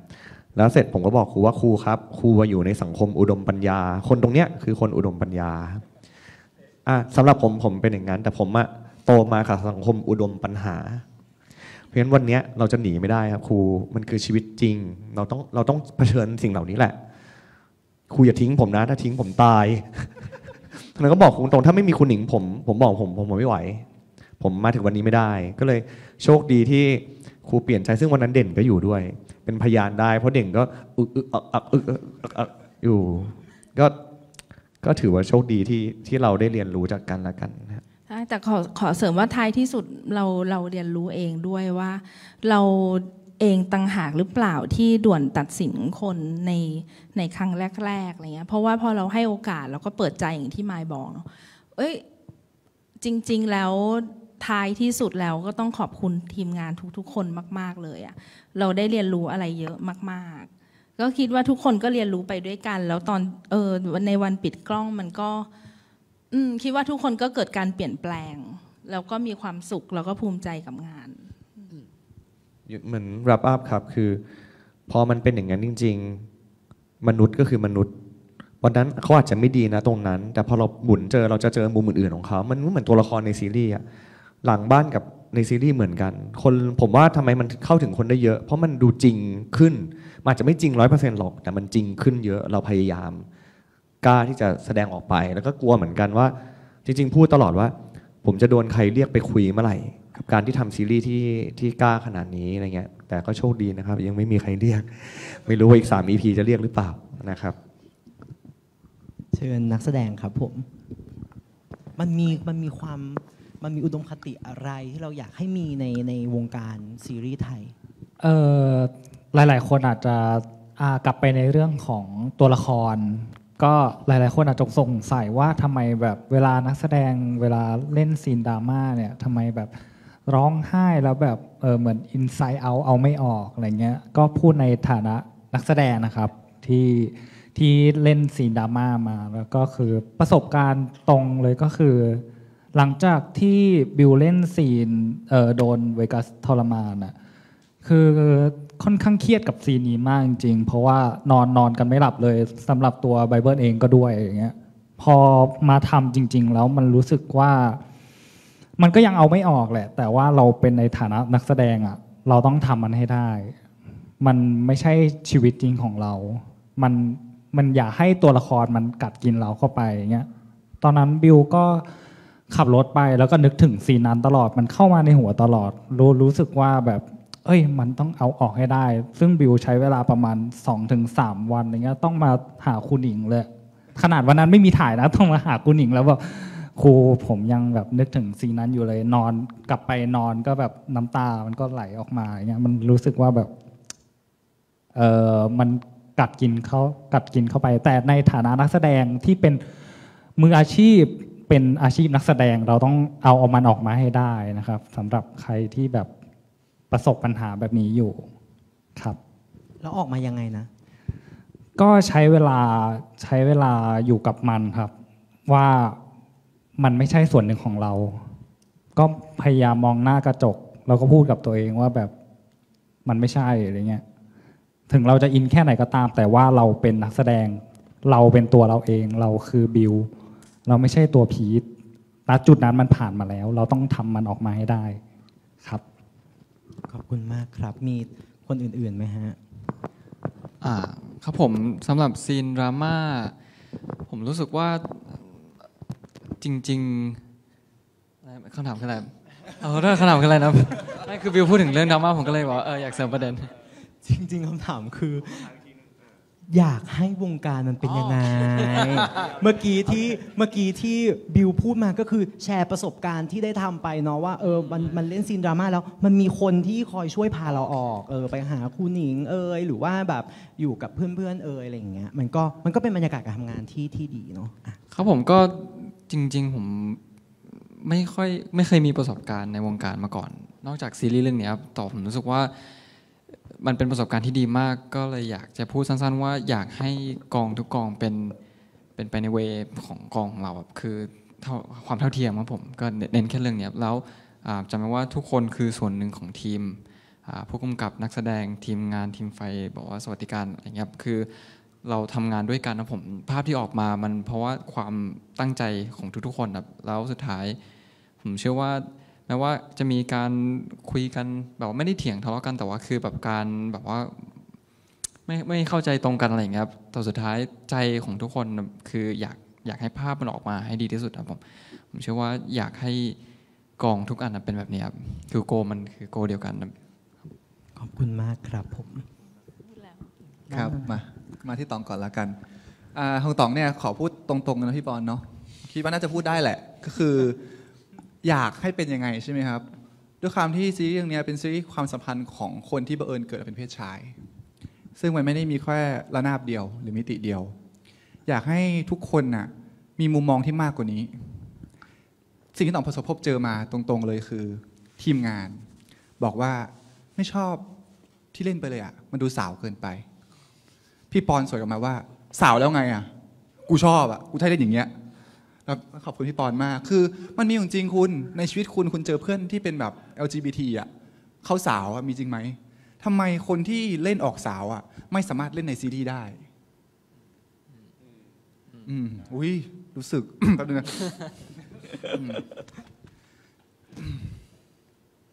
ไม่คือเป็นคนเซนซิทีฟทำรีแลกเซชั่นแป๊บนึง เข้าใจได้ ไม่คือเรารู้สึกว่าเอ้ยครับมันแค่เขารู้สึกว่าเฮ้ยเราเข้าใจเขาเพราะเราแบบเราเป็นเขาแล้วเรารู้สึกว่าถ้าโดนคนมาจัดว่าแบบสิ่งที่คุณทำอ่ะมันไม่ถูกต้องนะมันจะทำให้คนไม่ชอบคุณนะมันแบบเฮ้ยแล้วคนที่เป็นอย่างนี้จริงๆในสังคมอ่ะเขารู้สึกยังไงมันมีจริงมันมีคนที่ออกสาวมันมีคนที่แบบเป็นลุคออกสาวก็มีพี่เด่นเนี่ยเราก็ไม่ควรจะไปถามเขาเลยอะไรไม่ได้หมายว่าไม่ความว่าพี่เด่นเป็นแบบไหนนะอันนี้ไม่ใช่รายการแฉใช่ไหมคะไม่ใช่หมายถึงว่าเราก็ไม่ควรจะไปจัดเขาว่าเนี่ยเขาแต่งกายอย่างเงี้ยเขาต้องเป็นแบบนี้นะซึ่งจริงเรื่องรสนิยมเขาเป็นเรื่องบนเตียงที่เราไม่ควรถามด้วยซ้ำอะไรอย่างเงี้ยครับผมใช่ไหมพี่ก็เลยอยากให้ในมุมมองของทั้งกองถ่ายและทุกที่เองมันมองอย่างนี้ว่ามันหลากหลายมากแล้วเขามีพื้นที่ของเขาอ่ะไม่จัดเขาของตองเนี่ยเป็นส่วนประมาณนี้ครับขอบคุณตองมากเลยจ้ะ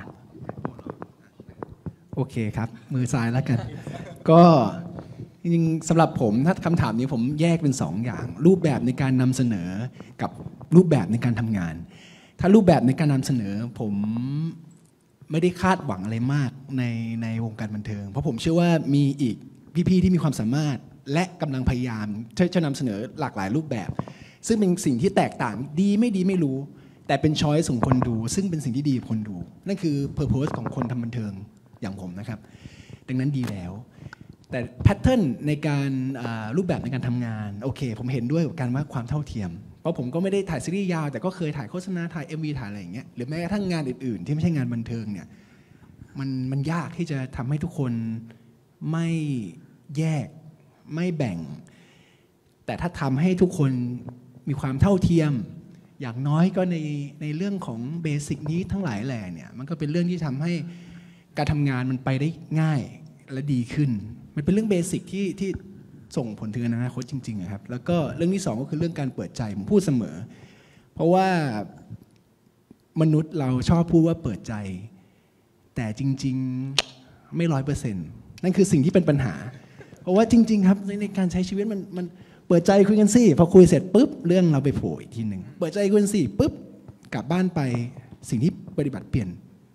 ยิ่งโดยเฉพาะกับการทำงานที่ร้อยพ่อพันแม่ครับถ้าปิดนิดนึงมันก็เกิดปัญหาได้ง่ายสำหรับผมครับขอบคุณครับเหมือนตอนคำถามออกสื่อเลยครับ เดี๋ยวลงสมัครได้ไหมครับ คือของผมขอขยายความจากสิ่งที่พี่ต๋องพูดในแง่ของความเท่าเทียมของมนุษย์เงี้ย โปรเนเจอกับตัวแต่ก่อนคือด้วยความที่เราอยู่ในวงการมานานใช่ไหมแล้วสมัยก่อนเรื่องการเท่าเทียมทางเพศมันยังไม่เยอะขนาดนี้ทุกครั้งทุกครั้งที่เราไปเจอใครไม่ว่าใครก็ตามยิ่งเข้ากองยิ่งเข้าไปในกองหรือเข้าไปในแบบค่ายละครต่างๆทุกคนจะถามเราว่าเป็นปะเนี่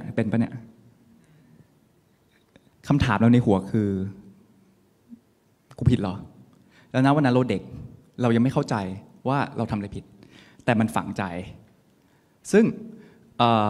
เราก็จะพยายามไปทำตัวแมนพยายามทำนู่นนี่นั่นเพื่อกลบปมตรงนี้ของเราไว้แต่วันนี้จริงๆขอบคุณพี่ปอนมากที่แบบว่า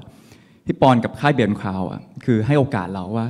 มึงอยากเป็นอะไรมึงเป็นไปเลยต่อให้มึงเป็นหรือไม่เป็นไม่ใช่ปัญหาของพวกกูปัญหามึงมีความสุขเปล่าหรือแม้แต่โปเคยโดนคำชนิดที่แบบมึงอย่าทำอย่างนี้มึงอย่าทำตัวแบบมีมือไม้อย่างนี้เดี๋ยวคนจะหาว่าเป็นตุ๊ดโปรู้สึกว่าทำไมหรออะไรเงี้ยทีเนี้ยพอสังคมมันเปลี่ยนไปมากขึ้นทุกคนสื่อมันถึงทุกที่ทั่วโลกมากขึ้นคนมันเห็นว่าจริงๆคนมันหลากหลายมากๆก็อย่างที่พี่ต๋องบอกว่าคุณไม่รู้หรอกว่าบนเตียงเขาเป็นยังไงคุณไม่รู้หรอกว่ารสนิยมทางเพศเขาเป็นไงวันนี้เขาอาจจะเป็นอย่างนี้พรุ่งนี้เขาอาจจะเป็นอีกแบบก็ได้นั้นผมไม่คิดว่าเราต้องมานั่งถามกันนะว่าคุณเป็นหรือเปล่าหรือเป็นอะไรเอาจริงแบบขอโทษทีแบบยูไม่ต้องมาเสือกเรื่องของเขาก็ได้โปรู้สึกว่าเป็นไรก็ตามเขาทำดีกับยูปะล่ะ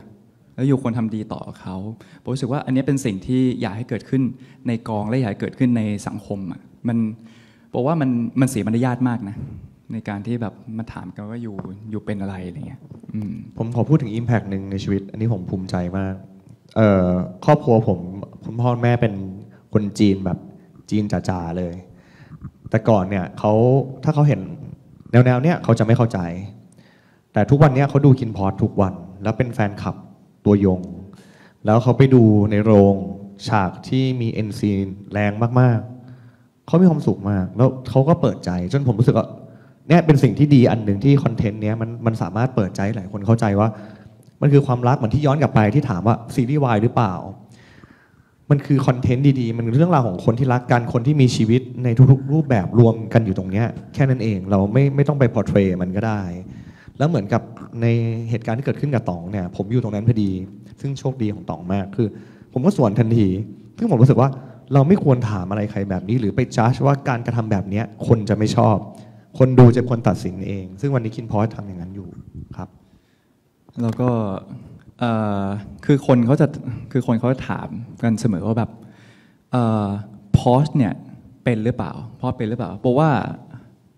ผมไม่เคยคิดด้วยซ้ำว่าพอสเป็นหรือเปล่าเพราะว่าต่อให้พอสเป็นแล้วคุณจะไม่ดูเหรอ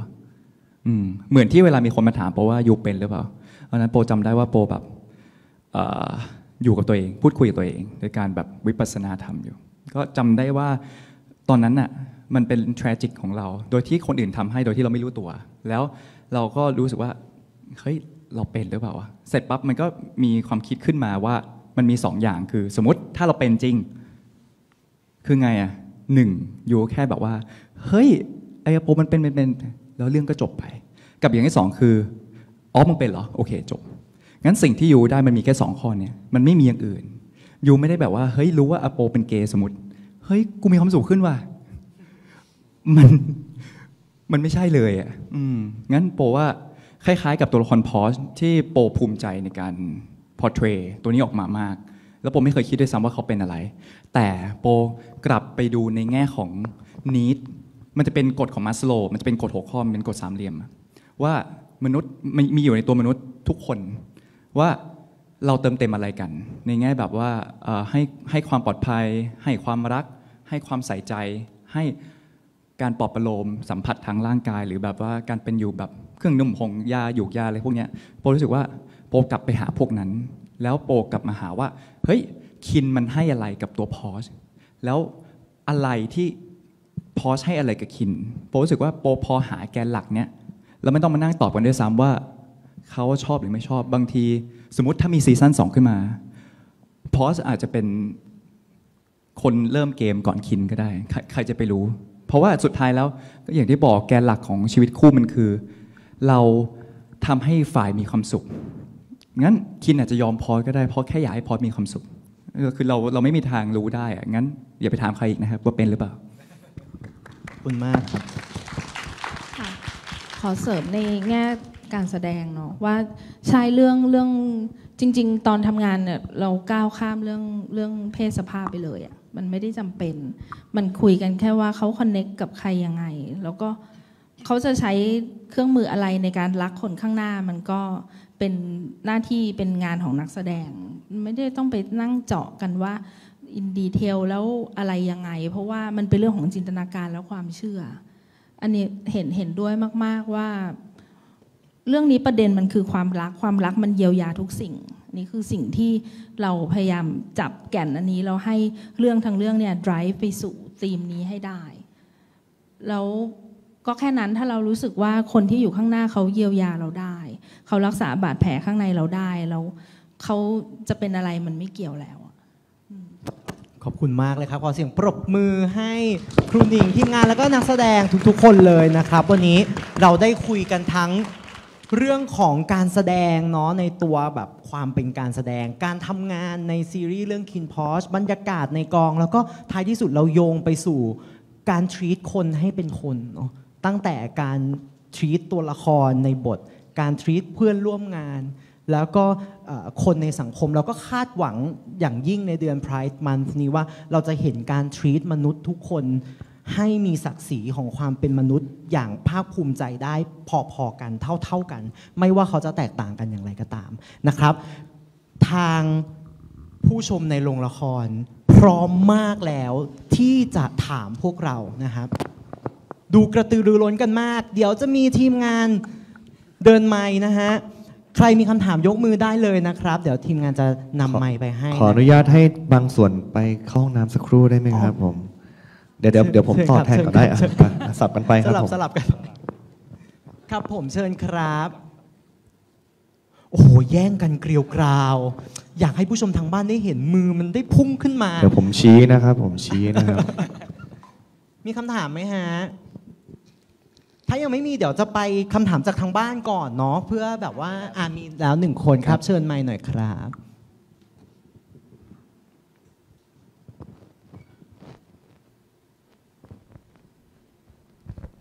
โอเคค่ะก็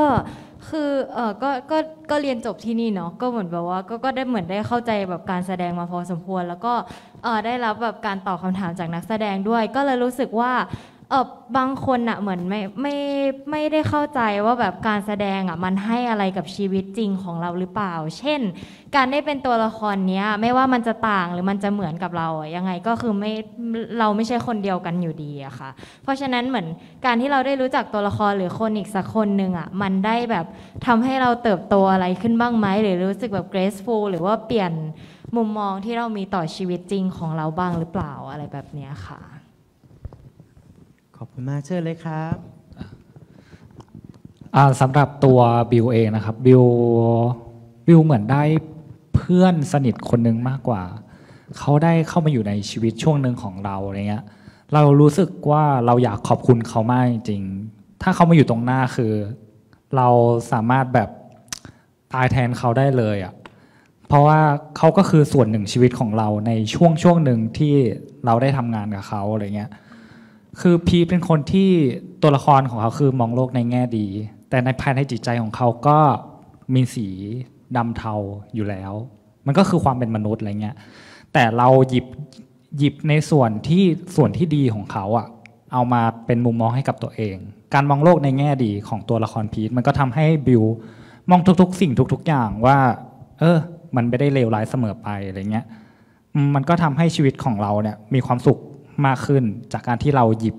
แล้วก็ได้เรียนรู้เอามาใช้กับตัวเองครับครับผมของผมรู้สึกว่าในชีวิตส่วนตัวไม่ว่าจะมีอะไรเกิดขึ้นนะผมจะเป็นคนที่ชอบกดอารมณ์ตัวเองแล้วบางทีเราไม่ได้ process ความรู้สึกนั้นนะมันจะมีผลกระทบเสียตอนแบบว่าตอนไหนก็ได้เราไม่รู้ว่ามั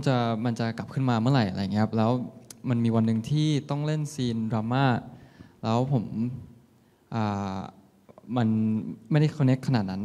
กับสิ่งที่เกิดขึ้นกับเวกัสอะไรเงี้ยก็คุยกับคุณหญิงเขาก็บอกว่าเราสามารถเอาสิ่งที่เกิดขึ้นกับชีวิตจริงเราเอามาใช้ได้ผมก็เลยรู้สึกว่าก็แบบใครบอกว่าไปค้นในตัวเองว่าแบบมีอะไรบ้างที่ยังไม่ได้บอกว่า process ใช่ยังไม่ได้เอาออกมาคายหรือว่ายังไม่ได้หยิบมันเอามาใช้อะไรอย่างเงี้ยครับ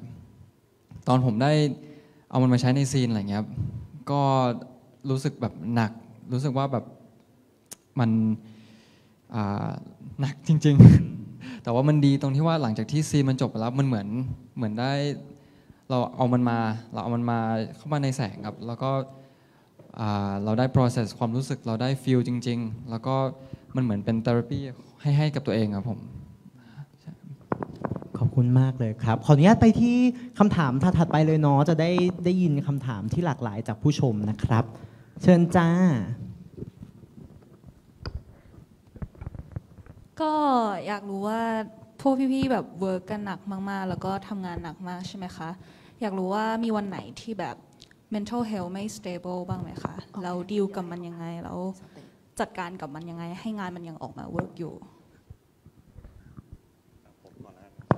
ผมน่าจะหนักสุด mental health ไม่ stable นะฮะ นับกันเป็นนาทีเลยก็ว่าได้ เพราะว่าคือนักแสดงเนี่ยเขารับหน้าที่หนึ่งนะครับผมเนี่ยโดนทุกอย่างนะตอนนั้นแล้วก็ต้องบริหารกองให้ได้กับเงินตัวเองที่หายไปทุกวันผมจะเล่าให้ฟังว่ามีวันหนึ่งถ่ายที่โรสวูดโรงแรมที่แพงมากเราจ่ายเงินไปแพงมากๆจริงๆแล้วผมโอนเงินตลอดด้วยความที่ตอนนั้นน่ะผมพยายามยังไม่ให้ฝั่งไฟแนนซ์รู้มากเพราะว่าถ้ารู้มากก็จะไม่ให้ผมโอนเงินไปจนจะซื้อผลไม้ตอนเช้าแล้วเงินหมดบัญชีซึ่งมันหลายสิบอะแล้วผมก็ไม่กล้ากินผลไม้อยู่ดีรู้สึกจนขึ้นมา วันนั้นเป็น mental health ที่รู้สึกว่านอกจากจะเหนื่อยทรมานแล้วเรายังไม่เห็นอนาคตแล้วคือเงินเราหมดแล้วเหรอวะเนี่ยอะไรเงี้ยแต่สุดท้ายอะสิ่งที่มันอยู่กับเราคือความเชื่อของทุกๆคนซึ่งเราเห็นเลยว่าโหทุกคนคือมาด้วยความเชื่อมากและอีกนิดเดียวอะถ้าเราดันไปให้จบอะเอาพูดแบบเนี้ยอย่างที่เห็นวันนี้มันอาจจะเกิดขึ้นก็ได้ก็เลยใช้กำลังใจจากคนอื่นๆเข้ามาเป็นพลังให้เราสำหรับผมนะผมใช้วิธีนี้แล้วกลับมาก็มีเวลาน้อยอ่ะก็จะโทรหานีบ้างอะไรเงี้ยคุยกันแบบบ่นหาเหวอะไรก็ไม่รู้สัก10 นาทีเพื่อให้มันจบไปแล้วเราก็หลับตื่นมาเพราะเราจะพูดกันเสมอก่อนแยกกองว่าอีก5 ชั่วโมงเจอกันนะเพราะแปลว่าพรุ่งนี้ของเรามันจะสั้นมากเพราะฉะนั้นเนี่ยช่างมันเถอะค่อยว่ากันก็นี่วิธีดีของผมครับเดี๋ยวพรุ่งนี้ตื่นมามันก็เริ่มใหม่ละช่างมันแต่อีก5 ชั่วโมงนี่คือไม่ลงเวลานอนฮะไม่ลงเวลาเดินทางกลับบ้านลูกเบสเสร็จคือนอน2 ชั่วโมงถึง1 ชั่วโมงประมาณนั้นนะครับซึ่งก็อันเนี้ยผมว่ามันเป็นสิ่งที่เกิดขึ้นกับเราทุกคนแหละเราใช้พลังใจจากคนอื่นๆด้วยแล้วก็ผมว่านักแสดงทุกวันนี้เขาได้จากแฟนๆเยอะจริงๆอันนี้ต้องบอกว่าแฟนๆกินพอร์ตเขาสตรองจริงครับคือเพราะว่าคือถ้ามันมีวันใดวันหนึ่งที่แบบทุกคนมานั่งอ่านคอมเมนต์พร้อมกันในออฟฟิศโปเชื่อว่านักแสดงทุกคนรวมถึงทีมงานโปเชื่อว่าต้องทุกคนเกือบทุกคนจะต้องร้องไห้เพราะสุดท้ายโปเชื่ออย่างมากว่าทุกคนจำโมเมนต์ของวันที่ไปถ่ายได้ทั้งหมดเพราะมันเหนื่อยมากนี่คือเรื่องที่หนักที่สุดของโปแล้วถ้าย้อนกลับไปถามเรื่องของแง่แบบ mental health อย่างเงี้ยโปจัดการไงโปจะแบ่งเวลาตื่นก่อน1 ชั่วโมงหรือแม้มีวันหนึ่งได้นอนแค่ชั่วโมงเดียวจริงๆมีเวลานอน2 ชั่วโมงโปเลือกนอนชั่วโมงเดียวเพื่อที่แบ่ง1 ชั่วโมงก่อนไปทำงานมา exercise ทำ relaxation ก่อนในทุกๆวันไม่เหมือนเป็นการแบบลืมเรื่องเมื่อวานไปซะรอรับวันนี้ใหม่มันเหมือนแบบเอาแก้วเทน้ำทิ้งรอรับน้ำใหม่ทุกวันอันนี้สำหรับโปนะครับคือต้องขอพูดเรื่องนี้หน่อยละกันเพราะว่าจริงๆสำคัญมากถับต่อกับ mental health เจอมาเยอะมากเหมือนกันแล้วเราก็รู้สึกว่านักแสดงหลายคนอาจจะเจออะไรอย่างเงี้ยการพบเจอกันพูดคุยกันช่วยได้มากคุยกับปอนคุยกับโปก็บ่อยโปเขาก็จะมีวิธีการจัดการกับอารมณ์หลายอย่างที่เราก็เอามาใช้ได้อะไรอย่างเงี้ยแต่พี่ว่าอีกหนึ่งสิ่งที่ไม่รู้ว่าเป็นวิธีการแนะนำที่ถูกต้องไหมนะคือถ้ามันหนักจริงๆกับเทอราปิสต์เราอย่าคิดว่าตัวเองจะช่วยได้อย่าไปหาข้อมูลจากอินเทอร์เน็ตว่าเนี่ยเราต้องอย่างนั้นอย่างนี้นะอะไรเงี้ยซึ่งพี่พบเทอราปิสต์พี่พบอยู่และสิ่งที่มันทำให้พี่รู้สึกดีขึ้นมากเลยต้องบอกก่อนว่าสิ่งที่ทำให้พี่เป็นอย่างเงี้ยคือคาดหวังเราคาดหวังในตัวเราคาดหวังในคนอื่นว่าเขาจะมองเรายังไงเราคาดหวังว่าเราจะเป็นยังไงพอมันไม่ถึงจุดที่เราคาดหวังเราผิดหวังความนอยความผิดหวังทำให้เรากดทับตัวเองมันทำให้รู้สึกไม่อยากทำอะไรรู้สึกแบบดึกๆมารู้สึกร้องไห้ดูซีรีส์ก็ร้องไห้ดูการ์ตูนก็ร้องไห้อินมาเยอะมาก อกหักร้องไห้ทั้งที่ความจริงไม่เคยอกหักเลยอะไรอย่างเงี้ยตัวละครดูซีรีส์เกาหลีเขาร้องไห้ตามเขาเหมือนจะเป็นจะตายตัวเองไม่เคยมีประสบการณ์กับเขาเลยอะไรอย่างเงี้ยครับรู้สึกว่าโอเคละมันอยู่ในจุดที่ฉันต้องพบเทอราปิสละสิ่งที่เทอราปิสให้พี่มาแล้วช่วยพี่มากๆเลยใครเป็นอยู่ลองดูเซลล์ทอล์กคือแบ่งเวลาแต่ละวันต้นตื่นนอนหรือว่าก่อนนอนก็ได้ให้บอกกับตัวเองว่าเฮ้ยวันนี้เราแบบโคตรเก่งเลยอะ30 ปีผ่านมามึงเก่งมากมาอยู่ตรงวันนี้ในสภาพแวดล้อมอย่างนี้ในสิ่งที่เจอมาเก่งมากๆแล้วอะไรอย่างเงี้ยเก่งจังเลยอะไรอย่างเงี้ยเราภูมิใจกับตัวเองมากๆเลยวันนี้เราหน้าตาดีมากเลยอะส่องกระจกแล้วบอกวันนี้กูน่ารักจังเลยเว้ยTwitter จะโพสต์ประจำเลยว่าวันนี้น่ารักมากคือการเซลล์ทอล์กมันช่วยมากๆพี่ก็ไม่รู้หรอกว่ามันเป็นวิธีการที่ถูกต้องไหมเนาะแต่ว่าเทอราปิสต์บอกพี่มาพี่ลองทำพี่ทำมาครบ1 เดือนแล้วมันดีมากเรารู้สึกว่าเราปรงกับอะไรหลายอย่างได้เยอะมากๆคอมเมนต์แย่ๆหรือความคาดหวังอะไรบางอย่างมันเราก้าวผ่านมันได้ดีแบบดีมากๆก็ถ้าใครเป็นอยู่ลองดูนะครับเซลฟ์ทอล์กพี่อาจจะบอกได้ไม่ครบว่ามันทำยังไงบ้างก็ลองไปปรึกษาเทอราปิสต์ดูครับคือโปว่าอย่างที่พี่ต๋องบอกนะครับขอเสริมนิดนึงว่าคือแค่มนุษย์เราตัวเองคาดหวังกับตัวเองเยอะมากพอแล้วอะงั้นคือเราไม่ควรจะเอาความรู้สึกไม่ดีไปใส่ให้กับคนอื่นนะไปถามเขาว่าแบบเฮ้ยทำไมช่วงนี้ผิวหน้าเป็นอย่างนี้อ้วนดำคือโปรู้สึกว่าแบบเราไม่ควรไปเพิ่มแรงกดดันให้กับเขาแล้วอะสิ่งที่เราควรทำมันคือแบบส่งความสุขให้กันดีกว่าไหมเพราะว่าเราไม่รู้หรอกว่าวันนั้นเขาเจออะไรมาเราทำได้แค่ตัดสินว่าวันนี้มึงดูไม่ดีเลยแต่เราอาจจะไม่รู้หรอกว่า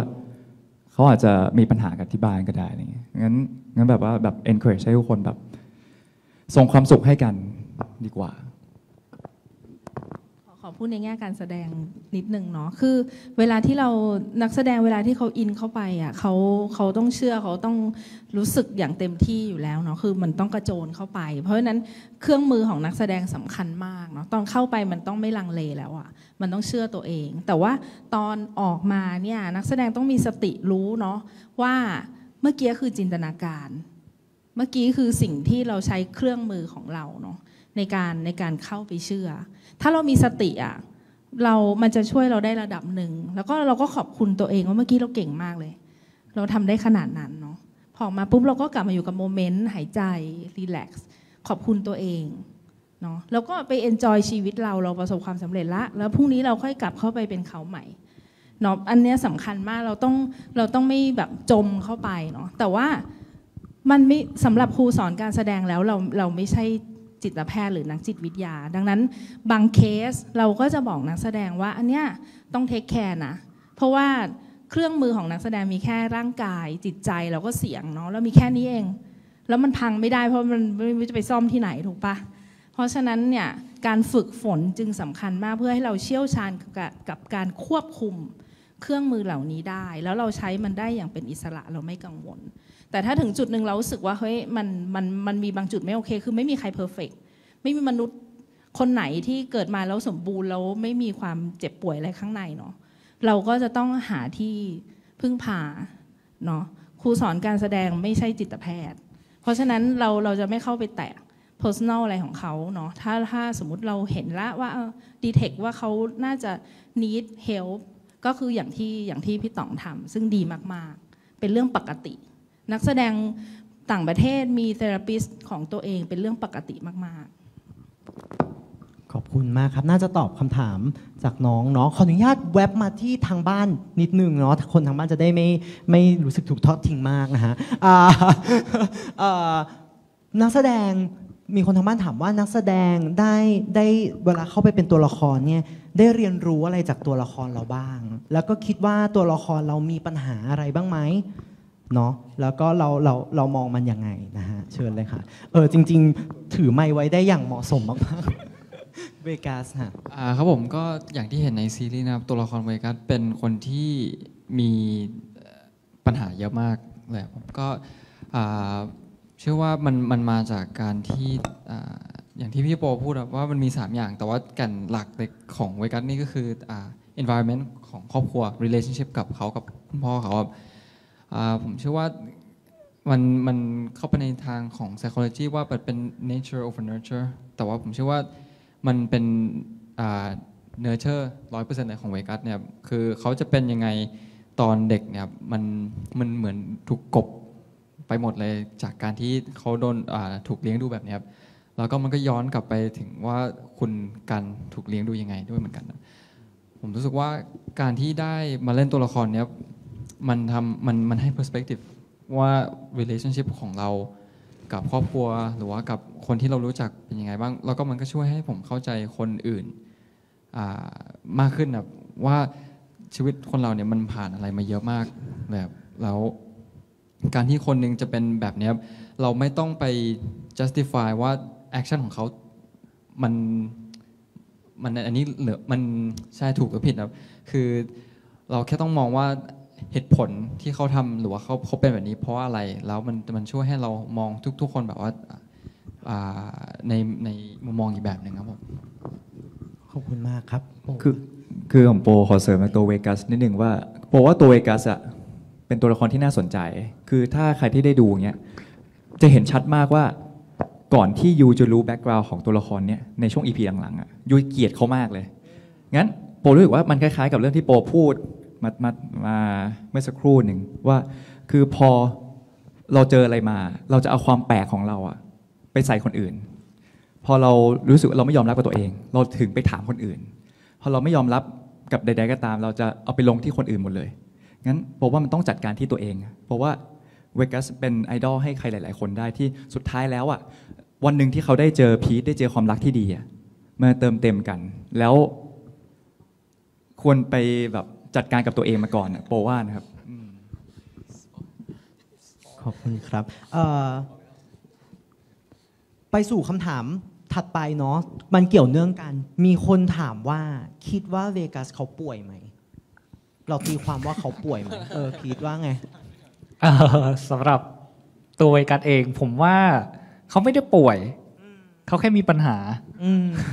ปัญหาที่ต้องแก้ปมของเขาแบ็คกราวด์ของเขาเองตัวละครของเขาเองอะไรเงี้ยแต่เมื่อ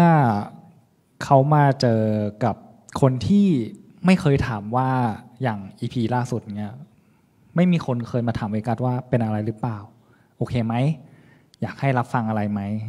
คือผมคิดว่าตัวละครเวกัสเขาจะเรียกว่าอะไรอ่ะก็ไม่ได้ถึงขั้นไซโคพาธขนาดนั้นคือเขาเหมือนเด็กคนหนึ่งที่ต้องการอะไรสักอย่างหนึ่งใจเขาก็ไม่รู้ว่าเขาต้องการอะไรแล้วเขาไม่รู้ว่าวิธีการที่ express ความต้องการเขาต้องทำยังไงเขาก็เลยเหมือนการกระทำออกไปทุกอย่างนี้เพื่อเรียกร้องความสนใจครับผมความเขาอยากให้คนมาแคร์แต่ว่าลึกๆแล้วเวกัสเขาไม่รู้ว่าเขาต้องการแบบนี้แล้วพอมีคนที่ให้สิ่งนั้นมาคือมันเหมือนเขาเหมือนเป็นหมาที่ถูกทิ้งครับ คือสัญชาตญาณของเขาทำมันทำให้แบบเขาคอมดาวนิดนึงอะไรครับแล้วก็มันก็ทำให้เวกัสตัวจริงออกมาได้ครับผมขอบคุณครับขอกลับมาที่คนดูในโรงละครมีคำถามอื่นๆไหมครับผมเชิญฮะก็อย่างที่พี่ๆได้พูดไปเกี่ยวกับการเวิร์กความสัมพันธ์กับตัวละครที่อาจจะชอบพอกันเนี่ยทีนี้อยากรู้ว่ามีวิธีการเวิร์กกับตัวละครที่เรามีความขัดแย้งหรือเป็นแอนทากอนิสต์ของเรายังไงบ้างเชิญฮะก็จริงๆแล้วมันก็ต้องอิงมาจากส่วนตัวผมนะครับอิงมาจากแบ็กกราวด์ของผมรับบทเป็นคินก็อิงมาจากแบ็กกราวด์ของคินก่อนว่าตัวคินเองเนี่ยเขามีซูเปอร์ออบเจกตีฟในชีวิตคืออะไรแล้วสิ่งที่เขาเจอมาสิ่งที่ไอเวกัสเนี่ยทำกับคินเนี่ยคืออะไรนึกออกไหมฮะคือถ้าเราไม่รู้จักตัวเองแล้วเราเห็นรีแอคชั่นของคนอื่นก็เป็นไปไม่ได้ที่เราจะเข้าใจว่าเรารู้สึกยังไงมันคือเรื่องประมาณนี้ครับคือผมหมายความว่าเข้าใจในตัวคินหรือเข้าใจตัวเองให้มากที่สุดแล้วก็โอเคเราก็อาจจะมีการจำลองเหตุการณ์ในการเวิร์กช็อปส่วนตัวเนี่ยว่าถ้ามันเกิดอย่างนี้ขึ้นเราจะรู้สึกอะไรยังไงรวมถึงเวิร์กช็อปที่ทำกับทีมครับซึ่งก็เลเยอร์ของการทำเวิร์กช็อปหรือการฝึกซ้อมการจินตนาการก็แตกต่างกันไป สำหรับพี่ครับขอบคุณครับ ขอบคุณครับ เดี๋ยวขอเป็นคำถามสุดท้ายจากผู้ชมในโรงละครนะครับ อีกสักหนึ่งคำถามครับผมเชิญครับ Okay, I'm going to ask the Bible first. What method do you use to protect your confidentiality before you first see it on air? Can I get the question one more time? What method that you use to protect your confidentiality before you first see it on air? Confidentiality. Yep. โอ้แบบแต่ว่า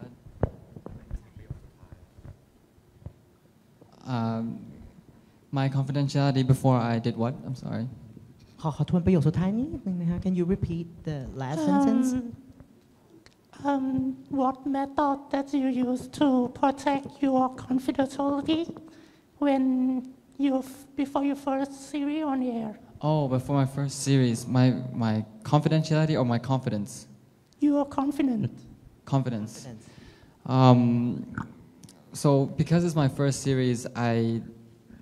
I felt like I had a lot to learn, and so the most important thing for me was to, absorb everything from everybody, from other actors, Pimai, Piapo, Bill. They all gave me advice, and I also learned from them just through observing. And of course, from the directors and especially Kuning, who work with me during the workshops. But I think the most important thing to keep confident is that, everybody sees you as a new actor, but they don't expect you, they're not going to treat you like, oh, it's okay or whatever, because they already chose you, you're here to do a job.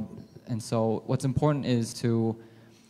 be confident that you will do your best, not that you will be the best. It's okay if you don't do, it's okay if you're not the best. It's okay if that day you're not feeling that well, but as long as you put in the effort and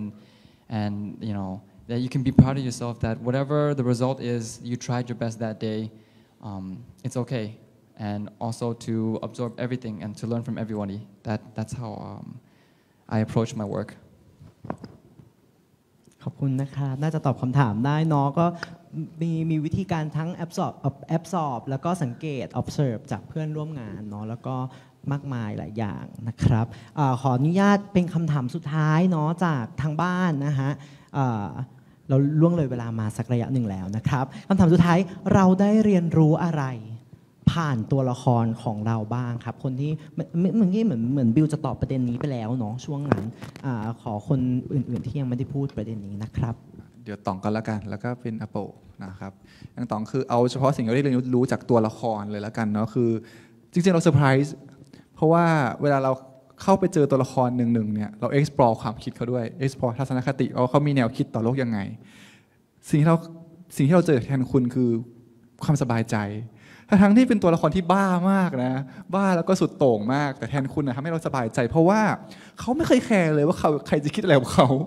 สิ่งที่เขาทำคือเขาแค่อยากทำเขา follow ความต้องการของเขาเกลียดคือเกลียดเขาชอบคือชอบแล้วเขาแบบไม่ได้แคร์เลยใครจะมองฉันไม่สนจะแต่งตัวยังไงก็ได้จะใส่เฟอร์อยู่บ้านก็ได้อะไรอย่างเงี้ยแล้วตัวละครนี้มันมีความคิดบางอย่างให้รู้สึกว่าความคิดนี้มันทำให้เราสบายใจจังเลยอะไรอย่างเงี้ยครับซึ่งเราก็เอามาใช้ได้แต่อาจจะไม่ทั้งหมดเพราะในชีวิตจริงอ่ะมันไม่ได้เราไม่ใช่แทนคุณอ่ะเราไม่ใช่ลูกชายคนโตของตระกูลมาเฟียเราอาจต้องมีคนที่ต้องแคร์หน่อยอะไรอย่างเงี้ยครับแต่ว่าความคิดบางอย่างของเขาอ่ะของตัวละครเนี้ยมันทำให้เรารู้สึกว่า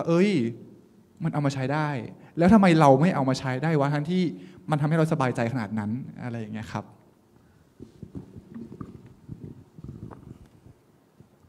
โปครับของโปก็จริงๆตัวคอนพอสคล้ายโปมากในแง่ความคิดหรือว่า attitude ที่อยู่เบื้องลึกลงไปเงี้ยคือจริงแล้วจริงๆโปเป็นคนไม่ค่อยพูดทีนี้พอสได้พูดแทนโปในแง่ของแบบว่ายิ่งเป็นเรื่องของในแง่ของการปฏิบัติต่อโลกการปฏิบัติต่อคนหรือแม้แต่การexpress ในแง่ของแบบเพศสภาพโปรู้สึกว่าโปมีความสุขมากขึ้นนั่นคือสิ่งที่โปได้จากพอสเพราะว่า เราไม่เคยพูดเลยแล้วพอสได้พูดแทนเราเพราะทุกครั้งที่เราไปทำการแสดงเนี้ยเราก็เหมือนเป็นตัวละครแล้วพูดแทนแล้วตัวละครพอสไม่เคยพูดเลยว่าเขาแบบว่าเขาคือเพศอะไรแต่เขาแค่รู้สึกว่าตัวละครคินมันเติมเต็มเขาหรือแม้แต่การที่เขาอยากเดินด้วยท่าทางที่กวนตีนยังไงก็ได้อยากจะทำตัวไงก็ได้อยากจะหรือเด๋อยังไงก็ได้อยากจะแบบนั่งอยู่ริมแม่น้ำแล้วก็ขยับเท้าไปมาก็ได้มันไม่ได้มีตามสูตรว่าฉันอยู่ตรงนี้อยู่คนนี้ฉันต้องวางตัวแบบนี้ต้องเป็นแบบนั้นเพราะว่าพอสแค่เป็นแบบที่เป็นมันคือสิ่งที่อโปตามหามานานแล้วพอสได้เป็นตัวแทนในการโปเหมือนตามพอสเพื่อที่จะบอกทุกคนว่าจริงๆแล้วอันนี้ก็คือสิ่งที่โปตามหามานานคือความเป็นธรรมชาติครับขอบคุณมากครับครับหวังว่าจะเข้าใจคำถามถูกนะครับ เรียนรู้อะไรจากตัวละครแซวเล่นก็จริงๆแล้วผมว่าทุกการเรียนรู้มันกับการเรียนรู้คนอื่นเป็นสิ่งที่จะทำให้ตัวผมเองมีความสุขหนึ่งและอย่างที่สองทำให้ผมเองสามารถเข้าใจในการตัดสินใจต่างๆได้ดีและง่ายขึ้นเพราะผมพูดเสมอในหลายๆครั้งที่มีคนถามว่าสมัยก่อนชอบโดดเรียนไปทำไมวะผมโดดเรียนไปเพื่อนั่งดูคนอื่นหรือคุยกับคนแปลกหน้าครับเหมือนกันพอมาเป็นทำการ acting มันมีความคล้ายคลึงตรงนั้นตรงที่ว่าเราได้ทำความเข้าใจอีกหนึ่งตัวละครแต่ในเคสนี้มันคือการทำความเข้าใจที่ลึกซึ้งมากกว่ามันมีการทดลองของการแอคชั่นการทดลองของการรับฟังคนอื่นรอบตัวคินอย่างเงี้ยครับสิ่งต่างๆนานามันเป็นสิ่งที่เพิ่มเติมและสอนตัวผมอีกทีหนึ่งว่าชีวิตจริงๆมันก็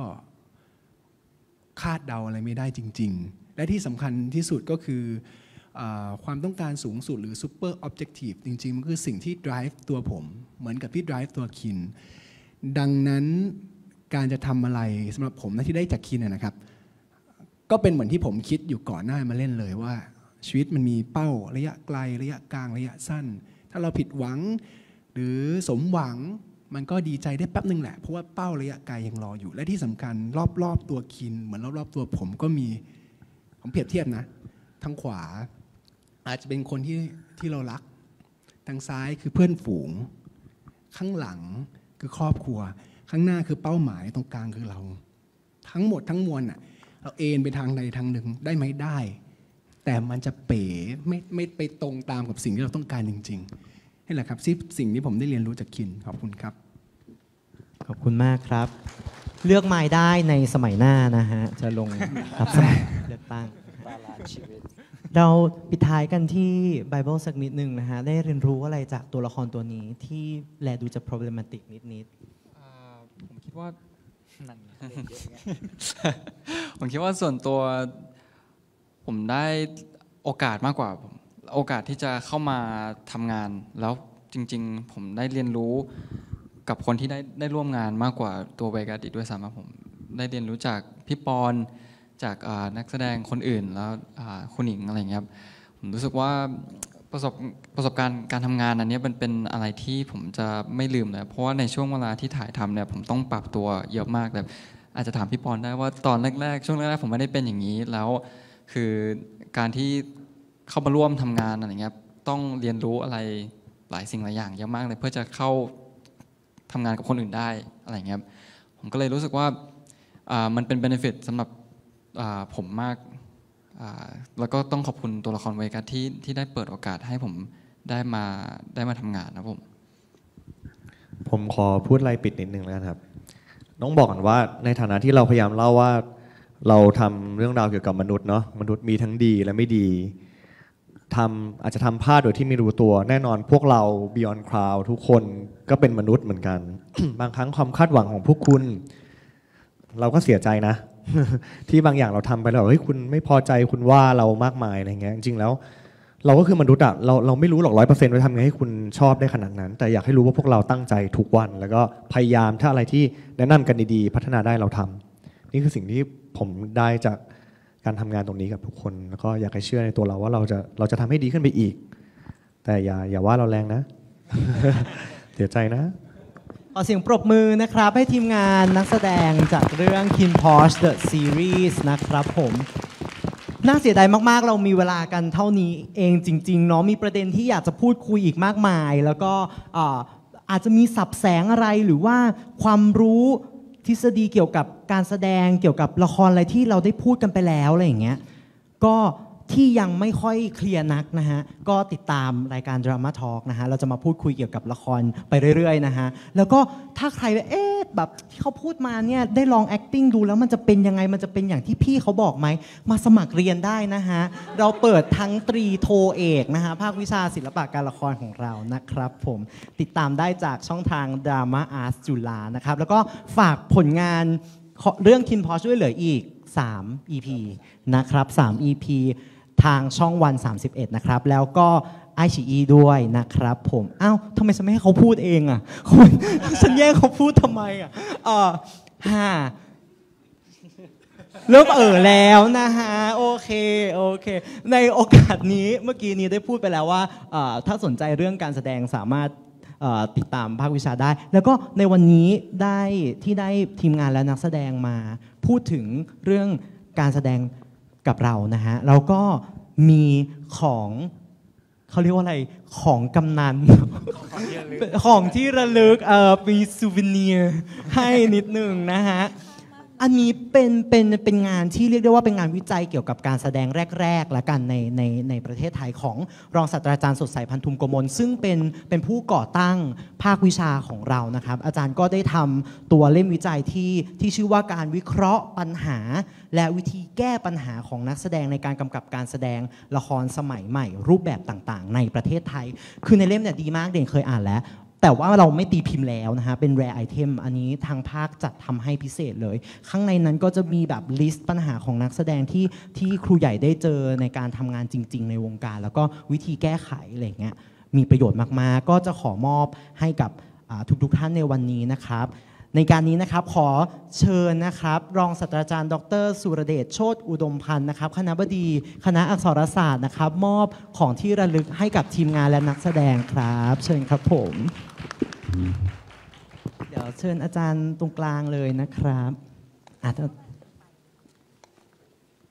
ครับเชิญคนแรกครับพี่ปอนนะครับ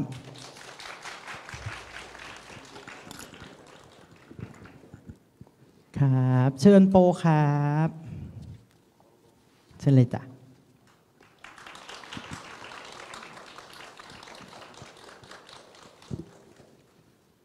เชิญไมค์ได้เลยจ้ะ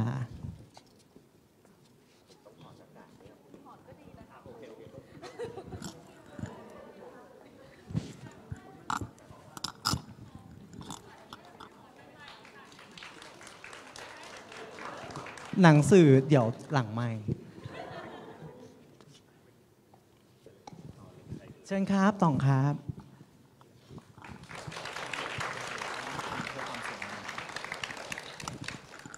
เชิญไบเบิลเลยจ้า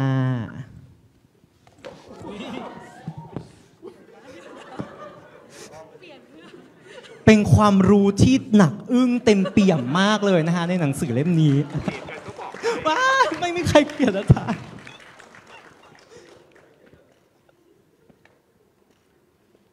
ครับขอบคุณครับเชิญบิวครับ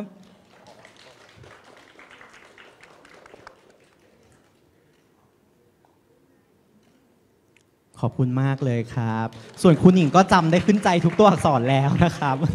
เดี๋ยวขออนุญาตถ่ายรูปรวมทุกคนสักเล็กน้อยอาจารย์เดชเชิญตรงกลางเลยนะครับโอเคครับ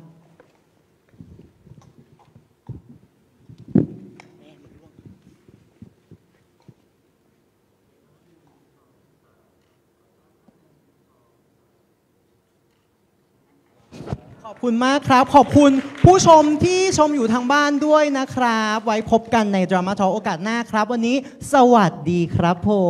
มสวัสดีครับ